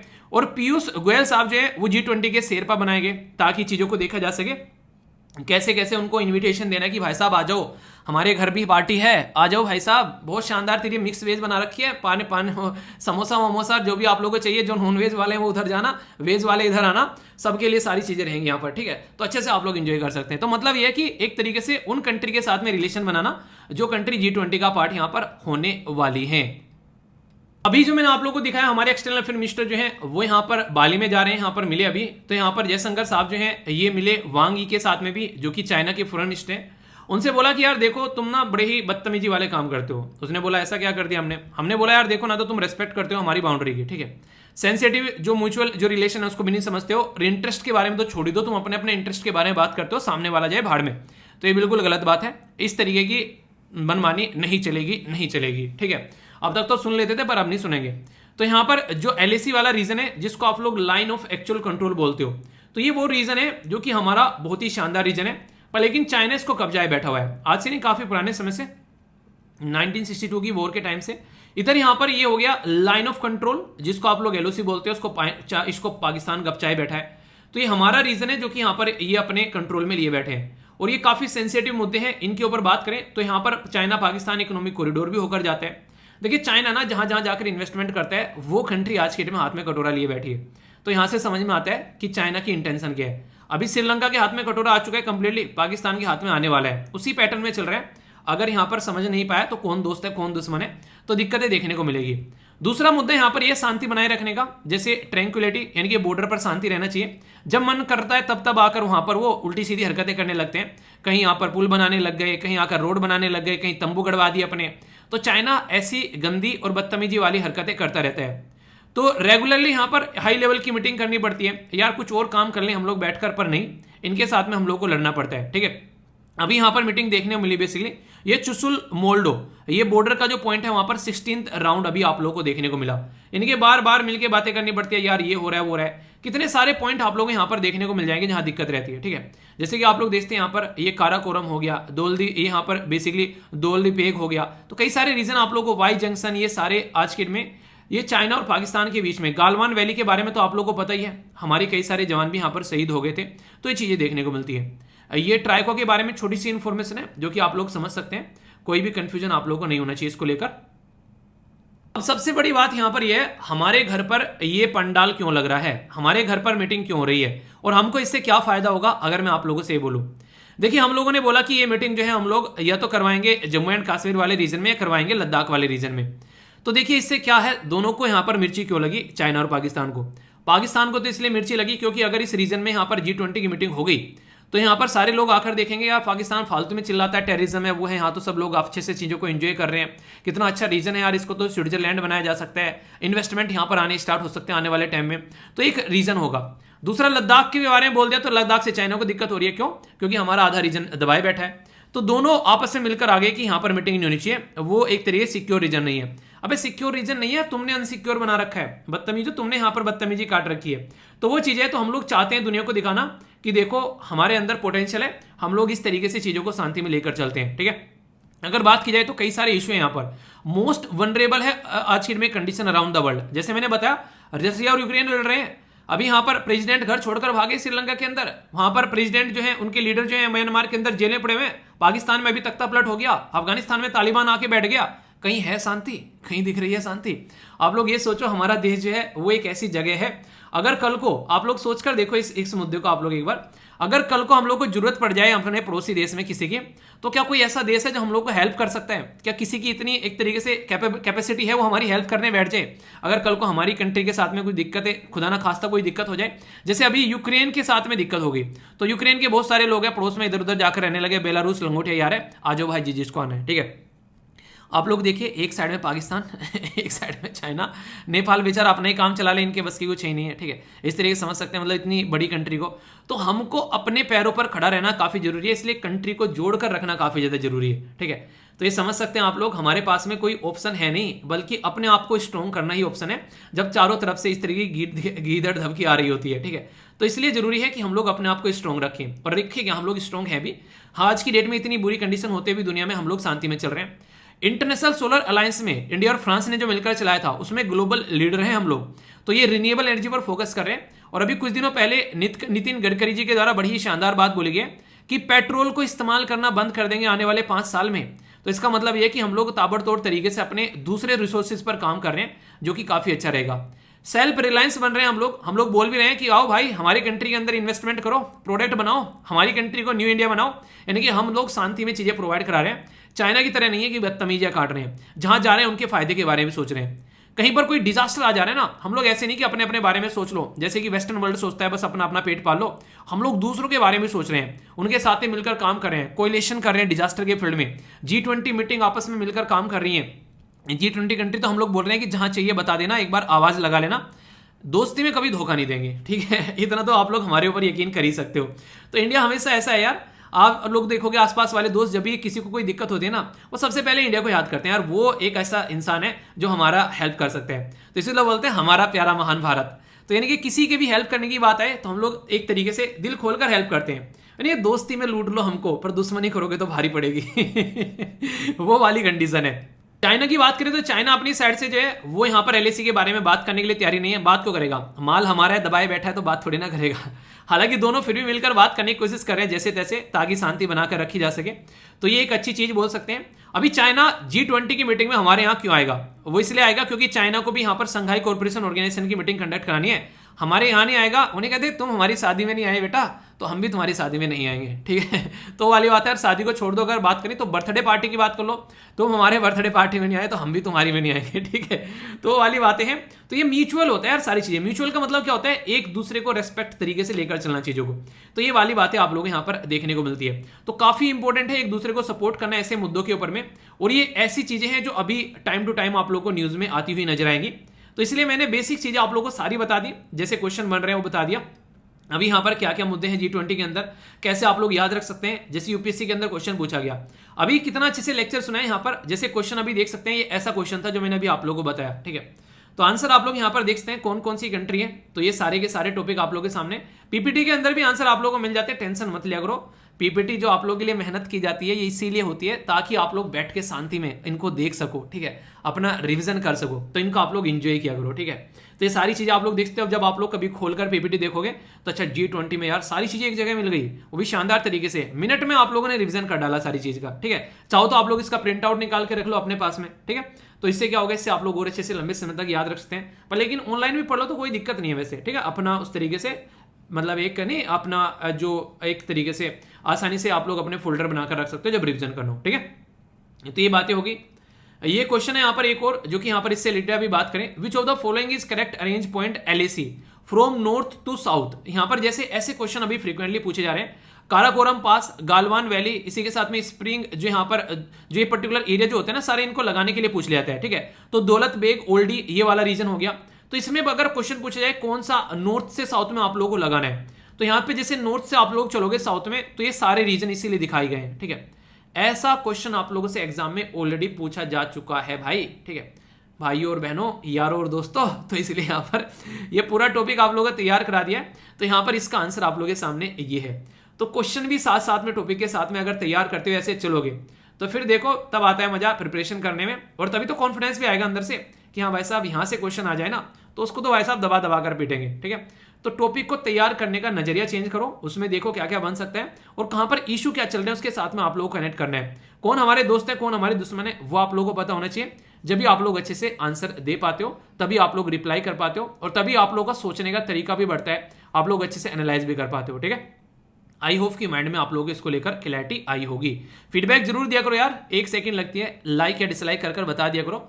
इससे क्या होता है, वो नहीं कहते कि मुझे पता चलता है कि आप लोगों को कितना मजा आ रहा है। ठीक है, तो आप लोगों का जो प्यार है वो आप लोग लाइक की फॉर्म में मुझ तक पहुंचाते हैं कि सर ये लो ताबड़तोड़ प्यार। ठीक है, तो प्यार जो है वो, हमारा प्यार जो है वो एक तरफा नहीं होना चाहिए, यानी कि मैं पढ़ाया जा रहा हूँ, दोनों तरफा प्यार है और वो मुझे दिखता भी है। ठीक है, तो इसी तरीके से होना चाहिए, तभी चीजों को अच्छे से एंजॉय करने का मजा भी है। ठीक है, तो ये बात है। बाकी पीपीटी जो ये मिलती है इसकी PDF, वो तो टेलीग्राम से आप लोग जाकर डाउनलोड कर ही लिया करो। तो वहाँ से आप लोग अच्छे से इनको अपने पास में सेव कर कर रख सकते हो। टेलीग्राम के लिंक सारे वीडियो के नीचे भी रहते हैं, तो आप लोग वहाँ से कर ले करो आराम से। ओके दोस्तों, ये आर्टिकल काफ़ी इंपॉर्टेंट है और हेल्थ के बारे में यहाँ पर आप लोगों से बात करूंगा, और वो भी बात की जा रही है पोलियो वायरस के बारे में। आप लोगों ने अक्सर अमिताभ बच्चन जी को सुना होगा, 2 बूंद जिंदगी की पिलाते हुए बच्चों को, और वो काफ़ी बड़ा अवेयरनेस का प्रोग्राम फैलाया गया ताकि हमारे देश में से पोलियो जैसी खतरनाक बीमारी जो है उसको मिटाया जा सके। ये कहाँ से आप लोग कनेक्ट कर सकते हैं, तो यूपीएससी प्रीलिम्स से भी आप लोगों से क्वेश्चन पूछा जा सकता है, और जीएस पेपर 2 के अंदर हेल्थ का जो टॉपिक है वहाँ से भी आप लोग कनेक्ट कर सकते हैं। क्वेश्चन कैसे बन जाएगा एग्जाम में, अगर आप लोगों से बात की जाए, जैसे मैं ही पूछ लूँ अगर आप लोगों से ये बताओ कि हमारी कंट्री में कब पोलियो फ्री सर्टिफिकेशन हमारे देश को मिला, यानी कि हमारा देश आज की डेट में पोलियो फ्री देश है, यानी कि हमारी कंट्री को सर्टिफिकेट मिल चुका है। अब क्वेश्चन तो ये भी बन सकता है कि कौन देता है सर्टिफिकेट, पर लेकिन यहाँ पर आंसर लिखा हुआ है WHO यानी कि वर्ल्ड हेल्थ ऑर्गेनाइजेशन। तो अभी आप लोगों को बस ईयर बताना है कि कौन से ईयर में हम लोग को ये सर्टिफिकेशन मिला। ये इतनी खतरनाक बीमारी थी कि इसके लिए ऑलरेडी डे भी डिक्लेयर किया गया था, जिसको वर्ल्ड पोलियो डे बोलते हैं। तो वर्ल्ड पोलियो डे भी यहाँ पर सेलिब्रेट किया जाता है ताकि इस बीमारी को मिटाया जा सके। तो ये जो डे है वो किस दिन सेलिब्रेट करते हैं ये भी आप लोगों को बताना है। और इवन अगर मैं आप लोगों से बात करूं, 2016 में यूपीएससी के द्वारा क्वेश्चन पूछा गया एक पर्टिकुलर मिशन से, जिसको बोलते हैं मिशन इंद्रधनुष। और ये मिशन इंद्रधनुष जो है यहाँ पर, ये आप लोगों को कई सारी बीमारियों को ठीक करने का काम करता है, ठीक है। तो यहाँ पर इससे रिलेटेड भी क्वेश्चन है। तो ये सारे के सारे क्वेश्चन के आंसर आर्टिकल के अंदर आप लोगों को मिलेंगे। तो टकटकी लगाकर आर्टिकल को आप लोगों को सुनना है, जो भी डाउट होगा उसको पूछते हुए चलेगा, डाउट लेकर यहां से नहीं जाना है, ठीक है। पोलियो एक ऐसी खतरनाक बीमारी है जो कि इंसान के एक पूरी बॉडी का जो नर्वस सिस्टम है उसको बेकार कर दे। आज जिस तरीके से आप लोग देखते हैं कि हाथ पैर जो हैं वो बिल्कुल एक तरीके से बेकार हो जाएं, ऐसी कोई सिचुएशन यहाँ पर देखने को मिले। आप लोग बोलोगे कि एकदम कहाँ से याद आ गई ये पोलियो की बीमारी, क्यों डिस्कस कर रहे हैं? क्योंकि कोलकाता के अंदर अभी यहाँ पर कुछ सैंपल लिख रहे हैं जिनको देखा गया ये पोलियो है, ठीक है, कि एक पर्टिकुलर बच्चे को जो बीमारी भी लगती है तो वहाँ पर उसको चेक किया गया। तो ये एक अच्छी बात देखने को मिली कि वो वाइल्ड पोलियो नहीं थी, यानी कि जो खतरनाक लेवल पे पोलियो देखने को मिलती है वो नहीं है, ठीक है। तो यहाँ पर जब बोला गया not wild polio but vaccine derived polio virus, देखिए यहाँ पर आप लोगों ने अक्सर देखा होगा, ये काफ़ी इंटरेस्टिंग सा फैक्ट है जो आप लोग सुनकर हालांकि हैरान भी होंगे। जब भी कोई वैक्सीन बनाई जाती है तो उसका मतलब होता है कि ये जो वैक्सीन है ये बीमारी को होने से पहले ही ठीक करेगी, यानी कि किसी बच्चे को आप लोग वैक्सीन दे रहे हैं ताकि उसको पोलियो की बीमारी न हो। बिल्कुल ऐसे जैसे कोविड-19 के टाइम पर क्या किया गया, अलग अलग बच्चों को दवाइयाँ दी गई, बुजुर्गों को दवाइयाँ दी गई, मैंने भी अपने डोज लिए, आप लोगों ने भी अपने डोज लिए। तो इसका बेसिक पर्पज ये था कि ताकि हम लोग को कोविड-19 की बीमारी जो है वो न लग सके। पर लेकिन क्या आप लोगों को पता था, कई सारी जो दवाइयाँ बनाई गई थी उसके नीचे उसके अंदर में कोविड-19 का ही डाइल्यूटेड वर्जन, यानी कि वायरस का डाइल्यूटेड वर्जन डाला गया था उसमें, ताकि वो हमारी बॉडी के अंदर डाला जाए। और वो एक तरीके से नहीं बोल सकते, वायरस को बहुत ही कम मात्रा में बॉडी के अंदर डालना। आखिर ऐसा क्यों करते हैं? देखिए हमारी बॉडी के अंदर ना एक इम्यून सिस्टम होता है, वो क्या करता है, वो किसी भी बीमारी से लड़ने का काम करता है। पर लेकिन वो पर्टिकुलर बीमारी के लिए बॉडी के अंदर डेवलप होता है जब कोई वायरस हमारी बॉडी के ऊपर एक तरीके से अटैक करता है। तो जैसे ही हमारी बॉडी में ये वैक्सीन दी जाती है, उसमें मरा हुआ वायरस रहता है या फिर काफ़ी डाइल्यूटेड वायरस रहता है, तो जैसे ही वो हमारी बॉडी के अंदर जाता है तो हमारा इम्यून सिस्टम उसके साथ में लड़ना स्टार्ट कर देता है और अपनी ताकत बढ़ाना स्टार्ट कर देता है उस पर्टिकुलर बीमारी को लेकर। तो जैसे ये मरा हुआ है, इसके लिए हमारी बॉडी में एक इम्यून सिस्टम जो है वो क्रिएट हो गया। अब अगर जीवित और ताकतवर भी आएगा तो हमारी body already immune system create कर चुकी है उसके साथ में लड़ने के लिए। तो ये वैक्सीन क्या काम करती है, वैक्सीन हमारी बॉडी में वो इम्यून सिस्टम को डेवलप करने का काम करती है। पर लेकिन किसी इंसान का इम्यून सिस्टम इतना ज़्यादा खतरनाक हो, इतना ज़्यादा बेकार हो कि जो वैक्सीन दी जा रही है वो वैक्सीन भी इतनी ज़्यादा खतरनाक हो कि उस वैक्सीन को भी ना सहन कर पाए, तो ये सिचुएशन देखने को मिलेगी। या फिर वैक्सीन में जो वायरस का डोज हो वो थोड़ा सा ज़्यादा हो तो वो भी प्रॉब्लम यहाँ पर क्रिएट कर सकता है। तो कई सारी ऐसी दवाइयाँ थी जो कि यहाँ पर वैक्सीन ड्राइड पोलियो वायरस, यानी कि जो वैक्सीन जो दी जा रही है उसी से पोलियो वायरस यहाँ पर हो गया, तो वो डिटेक्ट किया गया यहाँ पर। ये जो यहाँ पर डिटेक्ट किया गया, कई सारे जो यहाँ पर एक तरीके से नहीं, जो यहाँ पर जो ये पर्टिकुलर जो एरिया होते हैं खासकर जहाँ गंदगी होती है, नाले वगैरह वहाँ पर, तो इस तरीके से सीवेज सैंपल के थ्रू यहाँ पर निकाला गया कोलकाता के अंदर में, जहाँ से ये नमूने निकल कर आए। और फिर यहाँ पर इनको देखा गया Indian council of medical research और नेशनल इंस्टीट्यूट ऑफ वायरोलॉजी, तो इनके द्वारा यहाँ पर चेक किया गया। कहाँ पर है? ये मुंबई के अंदर में है। और फिर यहाँ पर इसको डिस्कस भी किया गया वर्ल्ड हेल्थ ऑर्गेनाइजेशन के द्वारा। तो यहाँ पर देखिए वर्ल्ड हेल्थ ऑर्गेनाइजेशन को इन्फॉर्म करना जरूरी रहता है यहाँ पर इस तरीके का कोई इशू निकल कर आता है, क्योंकि वो बीमारी उस देश से किसी और देश में न फैले। अभी आप लोगों ने देखा चाइना ने क्या बदतमीजी काटी, जब कोविड-19 हुआ तो चाइना ने किसी को बताया नहीं, अब चाइना ने किसी को बताया नहीं और वो दान में सारे देशों को दे दिया। अब उस टाइम पर चाइना जो है बिल्कुल मैन्युफैक्चरिंग हब बना हुआ था। अब कोई भी देश जो है वो चाइना के ऊपर डिपेंडेंट था, कोई भी प्रोडक्ट आप लोग यूज कर रहे हैं उसके ऊपर मेड इन चाइना लिखा हुआ आप लोगों को मिलता था। पर लेकिन अब समझ में आ गया कि यहाँ पर जब यहाँ पर कोई दुनिया भर की फ्लाइट चाइना से आ रही है जा रही है और चाइना वायरस को छुपाए बैठा है, जब दुनिया भर में वो फैल चुका था तब चाइना को लगा कि अब तेरी झूठ जो है वो छुप नहीं पाएगा, अब तुझे ना पोल खोलनी चाहिए। तो तब जाकर इसने बताया कि हाँ भाई साहब हमारा ही बच्चा है ये जो कि दुनिया को परेशान कर रहा है। तो ये इशू आप लोगों को देखने को मिला। तो अगर पहले ही चाइना बता देता तो पहले सतर्क हो जाते तो ये वायरस इतना ना फैलता, चीज़ों को कंट्रोल किया जाता। हालांकि वर्ल्ड हेल्थ ऑर्गेनाइजेशन भी थोड़ी लापरवाही बरती, वो भी बात है यहाँ पर। तो एक तरीके से कंट्री वेयर आप लोग देखते हैं दवाई दी जाती है ओरल पोलियो वैक्सीन जो कि दी जाती है। ओरल मतलब मुंह में जो नहीं 2 बूंद जिंदगी के डाली जाती है, तो बच्चों को दिए गए काफी लार्ज स्केल पर, तो उसी से ड्राइव्ड कई बार बच्चों को पोलियो वायरस की बीमारी हो जाती है। तो उसी के बारे में बात की जा रही है। नॉर्मली अगर बात करें तो वर्ल्ड हेल्थ ऑर्गेनाइजेशन जो है वो यहाँ पर पोलियो जो है उसके बारे में बात करते हैं, ठीक है, जिसको पोलियो या फिर यहाँ पर पोलियो माइलेटिस, ये आप लोग देखते हैं हाईली इन्फेक्टेड जो वायरस है जो यहाँ पर बॉडी बच्चों की इंपैक्ट करता है। ये अलग अलग कैटेगरी में डालता है इसके इंपैक्ट के हिसाब से। इसको polio virus type 1, polio virus type 2 या फिर पोलियो वायरस टाइप 3 के नाम से भी हम लोग जानते हैं।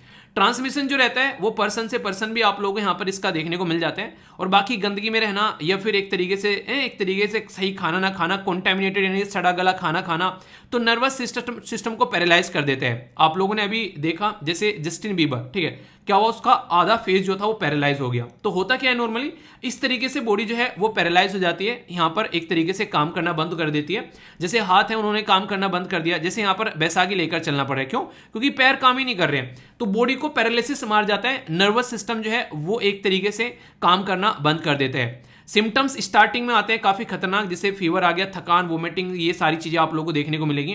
तो इसीलिए मैं आप लोगों को यार हमेशा बोलता हूं आज की डेट में कोई भी थोड़ी सी भी बीमारी अगर आप लोगों को देखने को नहीं मिला ना, देखने को मिले तो तुरंत डॉक्टर के साथ में कांटेक्ट करो। पता चला वो क्या इशू क्रिएट करके चली गई और दुनिया भर के लोगों की जान जाती है। हम लोग लापरवाही करते हैं। अक्सर घर में अगर आप लोगों को थोड़ी सा भी बीमारी हो जाए ना, माँ बाप आप लोगों को तुरंत उठा के ले जाते हैं कि हाँ डॉक्टर के पास में हो जाए। पर लेकिन अगर बात करें माँ बाप खुद जो है वो अपना इलाज नहीं कराते हैं, वो उसको इग्नोर करते रहते हैं। तो ये आप लोगों की रेस्पॉन्सिबिलिटी बनती है। घर में मम्मी पापा बाबा दादी अगर किसी को जरा सा भी बीमारी हो तो आप लोगों की रेस्पॉन्सिबिलिटी है कि आप लोग उनको बोलो कि डॉक्टर के जाए या फिर डॉक्टर को के पास में उनको लेकर जाओ या फिर डॉक्टर को घर पर लेकर आओ, जैसे भी कर सकते हो, पर अपनी रेस्पॉन्सिबिलिटी आप लोगों को निभानी है। क्यों? क्योंकि आगे चलकर पता चला जरा सी लापरवाही जो है इंसान की जान लेकर चलेगी तो फिर बड़ा पछताओगे और फिर उसका कोई मतलब रह नहीं जाता है। ठीक है, अगर बात करें सबसे खतरनाक चीज तो यह है, ये जो पोलियो की बीमारी है ना, इसका कोई इलाज नहीं है, बस इसको प्रिवेंट किया जा सकता है। यानी कि prevention is better than cure, यानी कि आप लोग बच सकते हैं इस बीमारी से, पर होने के बाद में इसका इलाज नहीं कर सकते। इसीलिए इसके लिए वैक्सीन आप लोगों को देखने को मिलती है, मेडिसिन नहीं। मेडिसिन क्या होता है? बीमारी हो गई उसको ठीक करना है, ये ठीक नहीं करती है, रोकथाम थोड़ा बहुत कर सकती है, पर लेकिन यहाँ पर मेन चीज है वो है आप लोगों को इम्यूनाइजेशन का काम यहाँ पर चलता है। ठीक है, यानी कि इम्यूनाइजेशन जो है वो यहाँ पर अगर आप लोगों का इम्यून सिस्टम सही है तो चीजें फिर आप लोगों की सही चलेगी। अगर बात करें यहाँ पर वैक्सीन के बारे में तो ओरल पोलियो वैक्सीन यहाँ पर दी जाती है और इंजेक्टेबल पोलियो वैक्सीन दी जाती है। इंजेक्टेबल यानी कि एक तरीके से जिस तरीके से इंजेक्शन वगैरह दिए जाते हैं, और ओरल जैसे 2-3 बूंद जिंदगी की दी जाती है जो कि आप लोगों ने नॉर्मल देखी है, तो वो यहाँ पर प्रोवाइड कराई जाती है। हमारी कंट्री का पोलियो के साथ में अगर रिश्ता पूछे कैसा था तो ये काफी इंटरेस्टिंग है। आप लोग याद रखिएगा कि हमारा देश जो है वो यहाँ पर पोलियो वायरस से फिर हुआ था, तो रिसीव किया फ्री पोलियो वायरस सर्टिफिकेट। तो पोलियो फ्री सर्टिफिकेट हम लोग को WHO के द्वारा दिया गया और वो भी 2014 में। और ये ऐसा नहीं कि एक ही दम दिया जाता है, जैसे 2014 में तो सर्टिफिकेट मिला, पर लेकिन 2011 से हमारे देश में केसेस आने बंद हो गए, तो 3 साल तक का यहाँ पर इनके द्वारा चेक किया गया, अच्छा केस आ रहे हैं कि नहीं आ रहे हैं, तो 3 साल तक केस नहीं आए। तो 2011 से लेके 2014 तक का जो टाइम ड्यूरेशन था उसमें केस नहीं आए, फिर 2014 में जाकर ये सर्टिफिकेट दिया गया, यानी कि ठोक पीट कर चेक कर कर जब ये सर्टिफिकेट दिया जाता है। तो पोलियो जो कैंपेन है हमारे देश में काफी लार्ज स्केल पर चलाया गया और आज तक भी यहाँ पर 2 बूंद जिंदगी के बारे में हम लोग बात करते हैं। तो लास्ट जो केस था जो वाइल्ड पोलियो का यहाँ पर ये एक तरीके से मिला था 13 जनवरी 2011 यानी कि 2011 में यहाँ पर देखने को मिला था। तो यहाँ से एक अंदाजा आप लोग लगा सकते हैं कि ये जो पर्टिकुलर जो मुद्दा चला तो 2014 में जाकर फिर यहाँ पर हम लोग को ये सर्टिफिकेट मिला, और यहाँ से अक्सर क्वेश्चन आप लोगों से पूछे जाते हैं। तो ये हमारी कंट्री से कई बार तो यहाँ पर लोग सीखने भी आते हैं कैसे इतनी खतरनाक बीमारी को हम लोगों ने कंट्रोल किया। पोलियो इरेडिकेशन इनिशिएटिव के बारे में बात करें, यानी कि पोलियो बीमारी को जब खत्म करने की बात आई तो यार ये किसी अकेले इंसान के बस की बात नहीं थी। सबसे पहले तो ग्लोबल लेवल पर यहाँ पर ये पूरा प्रोग्राम चलाया गया, क्योंकि ये ऐसी बीमारी है कि हमारे देश में अकेले में नहीं थी यहाँ पर ये। तो 1988 में यहाँ पर ग्लोबल पोलियो इरेडिकेशन इनिशिएटिव यहाँ पर स्टार्ट किया गया। तो प्यारा सा क्वेश्चन आप लोगों से पूछ लेंगे एक सेकंड के अंदर में कि ग्लोबल पोलियो इरेडिकेशन जो प्रोग्राम है यहाँ पर ये इनिशिएटिव है वो किसके द्वारा चलाया गया? तो ये चलाया गया वर्ल्ड हेल्थ ऑर्गेनाइजेशन के द्वारा। दूसरा क्वेश्चन यहाँ पर ये पूछ जाएगा किस ईयर में चलाया गया? तो याद रखिएगा 1988 में यहाँ पर ये चलाया गया। आज की डेट में 80% के जो वर्ल्ड जो पॉपुलेशन है यहाँ पर, ठीक है, तो वो एक तरीके से ऐसे एरिया में रहती है जहां पोलियो फ्री सर्टिफिकेशन मिल चुका है। यानी कि मैक्सिमम देश जो है वो आज के डेट में पोलियो फ्री सर्टिफिकेशन की कैटेगरी में आप लोगों को देखने को मिलेंगे। पर कुछ एरिया ऐसे हैं जैसे पाकिस्तान हो गया, अफगानिस्तान हो गया, आज की डेट में भी यहाँ पर कई सारे केसेस आप लोगों को देखने को मिल जाते हैं। अगर बात करूं अगर बात करूं यहाँ पर पोलियो के डे के बारे में, तो यहाँ पर वर्ल्ड पोलियो डे जो है वो 24 अक्टूबर को सेलिब्रेट किया जाता है। और लास्ट टाइम 2021 में जो सेलिब्रेट किया गया तो डिलीवरिंग ऑन ए प्रोमिस, यानी कि यहाँ पर एक तरीके से प्रोमिस रखा गया, उसको डिलीवर कर रहे हैं, जो बोला वही कर रहे हैं। तो यहाँ पर ये आप लोगों की थीम रही। हालांकि जो अब की साल की होगी यहाँ पर 2022 में आप लोगों को देखने को मिलेगा, तो तब उसका सर्टिफिकेट यहाँ पर बेसिकली तब उसकी थीम आप लोगों को देखने को मिलेगी। तो यहाँ पर वो अब की बार की होगी, यानी कि अब की बार अब तक का जो अक्टूबर तक का जो भी एग्जाम होंगे तब में आप लोगों को ये थीम याद रखनी है। इंडिया के अंदर अलग से इनिशिएटिव चलाए गए, जैसे प्लस पोलियो प्रोग्राम चलाए गए। इंटेंसिफाइड मिशन इंद्रधनुष 2.0 चलाया गया। इम्यूनाइजेशन जो यूनिवर्सल इम्यूनाइजेशन प्रोग्राम लॉन्च किया गया 1985 में। आप लोग देखते हैं यहाँ पर हमारी कंट्री में इम्यूनाइजेशन के ऊपर पहले से ही काम करना स्टार्ट कर दिया था। इवन जब यहाँ पर ग्लोबल लेवल पर काम करना स्टार्ट किया उससे पहले हम लोग काम कर चुके थे। क्यों? क्योंकि हम लोग चाह रहे थे कि ये जो बीमारी है हमारे देश में से खत्म हो, ये बहुत सारे बच्चों को बर्बाद कर रही थी। आप लोगों ने देखा, मैंने बताया अभी साफ सफाई रखना काफी ज्यादा जरूरी है। इम्यूनाइजेशन जो प्रोग्राम है यहाँ पर वो यहाँ पर बेसिकली एक तरीके से इनएक्टिवेटेड पोलियो वैक्सीन यहाँ पर बोला गया कि वायरस को इनएक्टिवेटेड करके दिया जाता था। 3 डोज यहाँ पर और 1 एक्स्ट्रा देने की बात की गई, यानी कि एक तरीके से 2, 3, 5 मंथ के जो ओल्ड यहाँ पर जो डोज है वो यहाँ पर प्रोवाइड कराएं, मतलब शेड्यूल रखे गए प्रॉपर, एक प्रॉपर सिस्टमेटिक वे में साफ सफाई रखनी है, पानी को उबाल कर पीना है, ठीक है, ये सारी जो भी फल फ्रूट्स लेकर आए उसको प्रॉपर वे में आप लोगों को चेक करना है। तो सारा प्रॉपर सिस्टमेटिक वे में हमारे देश में ये प्रोग्राम चलाए गए। इवन जैसे मैंने बोला ministry of health and family welfare के द्वारा मिशन इंद्रधनुष लॉन्च किया गया और इसमें भी पोलियो के टीके यहाँ पर लगाए गए। हालांकि यहाँ पर बहुत सारी और भी बीमारी थी, तो यहाँ पर पोलियो को भी अलग से फोकस यहाँ पर दिया गया। टेटेनस हो गया, चाइल्डहुड टीबी हो गया, ठीक है, मिजल्स हो गया, हेपेटाइटिस बी, तो बाकी बहुत सारी बीमारी थी पर पोलियो के ऊपर भी यहाँ पर फोकस दिया गया। फिर इंटेंसिफाइड प्रोग्राम लाया गया, तो यहाँ पर भी अब तक ये चीजें चली हुई आ रही हैं। अभी आप लोगों को पता है कि proactive government and timely implementation Pragati एक ऐसा सिस्टम है हमारे देश में जिसमें हमारी कंट्री के प्राइम मिनिस्टर साहब जो हैं वो चेक करते हैं कि भाई साहब किस तरीके से काम कर रहे हो, वहीं कि मैं आप लोगों को रेगुलरली चेक करने लगूं कि आप लोग किस तरीके से चीजों को लेकर चल रहे हैं। तो ऐसा आप लोग यहाँ पर समझ सकते हैं। तो काफी इंपॉर्टेंट है, कोई कंफ्यूजन नहीं होना चाहिए।